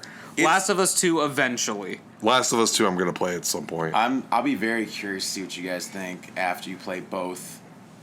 Have played both games. because Buddy, you're never gonna play Time Splitters 2. Probably not. That sucks because that's like one of the neither of you greatest guys will shooters of play all Deadly time. Premonition. But I'm the not a game's big fun. shooter guy. I don't know. This is the thing though. You liked GoldenEye back in the day, right? Back in the day, but Well, it's unplayable now. yeah. I mean, I played like Call of Duty and shit for That a while, game- but that like it's just game- like time waster. Like it's not like GoldenEye aged like moldy bread. Yeah. Like yeah. It's I would play that game back in the day, and I was like, "Fuck, this is the greatest game of all time." And then just like 10 years later, I've like romanticized this game so much. Like, fuck, this game's great. And I remember one time like Dan Lacey was like, "Yeah, GoldenEye." I was like, "Pfft, "You already know what time it is." We put it in. And I was like, So "Is this inverted controls? What the fuck is Like, it? what am What I is doing going right on now?" here? The up C button is how you shoot. What is this fucking game like?" Fuck. What else? Oh, It's like that. That's like the first game. It's not the first shooter ever. That's like Doom or something. But like, yeah. that's like the first. Doom plays better than that. Dude, it's like the first shooter It that was- they it just like went in there popularized the multiplayer. and they were like, "We have no fucking idea how to do this." And they just Right. made the fucking. It's like game. playing Unreal. I swear to God, the trigger is fucking zoom in. I swear to God, I'm not even kidding. I swear to God, Unreal the Z trigger is a zoom in that game. If I If I'm lying, I'm dying. I swear to God. I'm lying, I'm dying. Unreal Tournament. I remember Dan Lacey used to play that on Dreamcast. That game's unplayable with one joystick. Like, because you only have the one joystick and you're trying to get the camera to do, like, different Which one things. dropped on PS4, like, near the beginning, or PS3? Was it Unreal Tournament 3 or 4? It was 3, because I remember the logo. Cat, everyone sucked that game off, and I'm not a big online shooter guy, and that's literally what that game is. It's just like online shooter. If you don't like online shooters that are just online shooters for the sake of being online shooters, then you're not gonna like this game. It's like everyone liked but everybody was it. like, "Fuck, this is the greatest game of all time," and I thought there was gonna be a local split screen. And so I bought it. No local split screen. Just get on the fucking game and get fucking blasted by some guy that's rocking keyboard mouse. Like, yeah, I never got into like I played the first one that was on Dreamcast some, but like it was so hard to play because the way the controls were and shit. buddy, you're not gonna play Deadly Premonition? Here's the thing, as I was trying to say when we were talking about it, I got cut off like 900 times. If I would have seen that trailer 11 years ago when it came out, I would have been like, all right, bet. But seeing it right now, it's just like, what's the point? Like, why would I ever want to play It's that? hard when you miss. I feel like when you get now, there's been so many decades of games. If you miss the boat on certain games, even certain weird games, you're like, do you have time to go back? Do you go back? I mean, you know what I mean? Like, it's everything I like about the early eras of third-person action-adventure games. It's third person over the shoulder, right? Yeah. So it's just like shitty Resident Evil 4. He doesn't want to say it, but you can see it in his eyes. That's why it replaced Resident Evil 4 on his list. Right. The thing of this game is, it's almost like playing a supernatural Grand Theft Auto meets a survival horror game because you're driving a lot. It's that open world. It's huge. The game, like for the time, it's pretty fucking big. Like you're basically driving through this entire giant city. Like, and you have to drive to different areas, missions, and like drive to different locations and stuff. So when he's driving, he's quoting shit all the time. Like where I said he talks to himself. He actually has a split personality inside his brain. So he talks to his best friend, who is actually himself. Because you think it's his partner that got killed, but he actually created like. Are you spoiling like the big fucking plot twist of this game? There's so many plot twists in this game. No. But if you guys aren't gonna play it, So it's a Fight Club scenario. He's like talking. It's like a split personality. The game's great though. The boss fights are insane. It's an insane game, and that it has a big cult following. Jarrod. No, What is he? He's like, I'm gonna go look how bad Deadly Premonition is. It didn't get good reviews. I think it's. he's like, hold on, no, it didn't get good reviews. No, but he has a huge cult following. 6 out of 10 on Steam. But it says 90% liked this game from Google users. I feel like it's gotten like I said, it's built like a big cult following over the years. Let's see here, reception. Everyone hated it because it played too dated. That's what most people said. Like it's too dated. Certain things were broken. Fuck, X-Play gave it 4 out of 5. I feel like some of these people went back in now that they've played Adam it now. Sessler was like, this is almost as good as Shin Megami Tensei 3. God. And therefore it's 10 on my list. I think it's because the Are you Adam Sessler? low key? Yeah, you don't know. Game Informer 7.75 out of 10. That's like that. That's like that range where I'm just like, damn, that's a little high.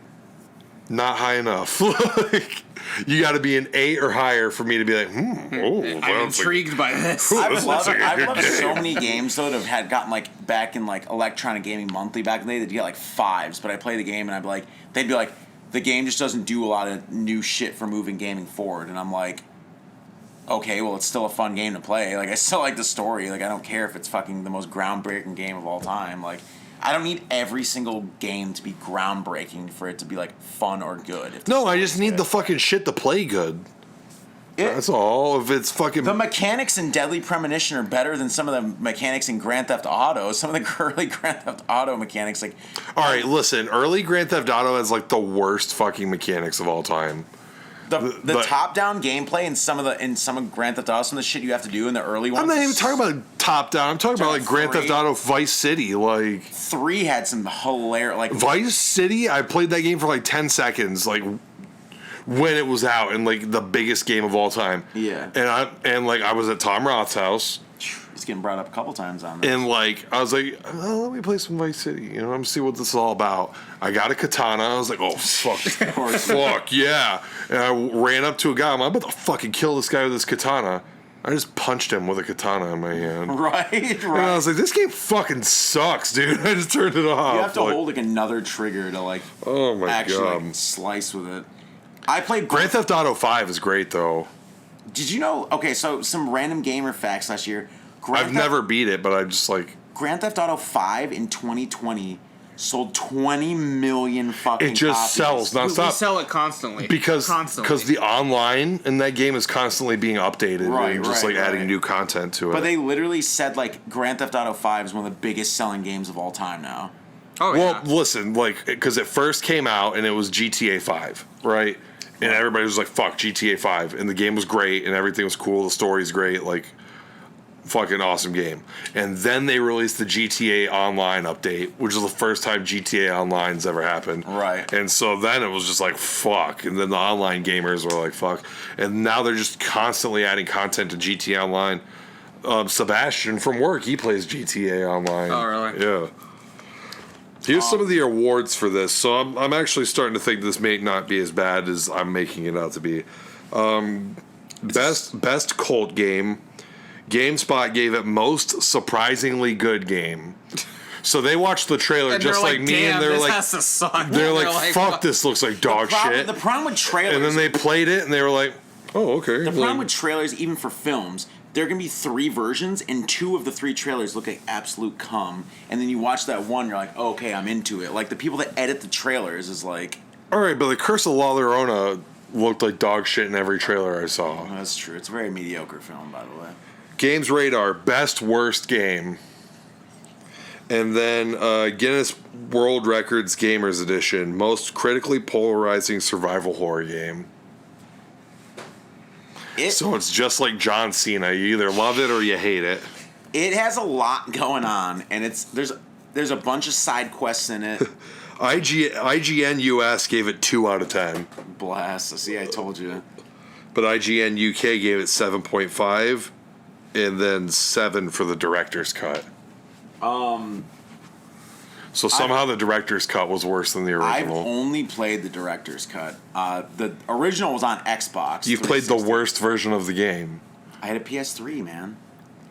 Actually, the worst version of the game is the Xbox 360, 68 out of 100 on Metacritic. The director's cut added more stuff to the story and like kind of like finished what they wanted to do with it. Like they basically took the money from the original game. They're like, okay, we need to finish. Is this Switch exclusive? The sequel? Yeah, that Yes, other which is one, why I'm yeah. pissed off because I want to play it really bad. But it's Yeah, fucking- God forbid you fucking give any money to Nintendo. Fuck, I've had Nintendo systems before. I Which had a one? GameCube. I had a GameCube, and then I had that Wii with Lindsay, and I've bought Nintendo games. Would you get the GameCube for Resident Evil 4? No, I got it just because I think I wanted to get Resident Evil Remake? That, and then like Sonic Adventure Battle and like a couple other things. I mean, I ended up playing like I would rent a lot of games. Resident Evil Remake came out before 4, right? Yes. Yeah. What about Zero? And that's why, because Zero was because I needed to play the story, like story on Zero. But GameCube, I would rent GameCube games all the time. Like I rented like Super Mario Sunshine. I tried some of the Zelda games that I hadn't played because I got the GameCube that came, if you remember, it came with 3 Zelda games. Yeah, it's a collection. Yeah. That was Yo. Did you ever play Master Quest? I did. I didn't beat it, but I played it. Is it that much harder? I don't know. As a kid, yeah. I mean, I didn't replay it as an adult, but back then, yeah, I thought it was a lot harder. Alright. Well, anyways, I hope Deadly Premonition 2 comes out on another console, so I don't have to buy a whole nother console for one Nice game. try, though. The commit. Nice try. The demand is unreal to get it on these other consoles. Honestly, it has like a pretty steady fucking following. Like when I really think of like cult games, like the any series wise, because like I never thought they would release a sequel to that game. I really don't know what they could do with a sequel.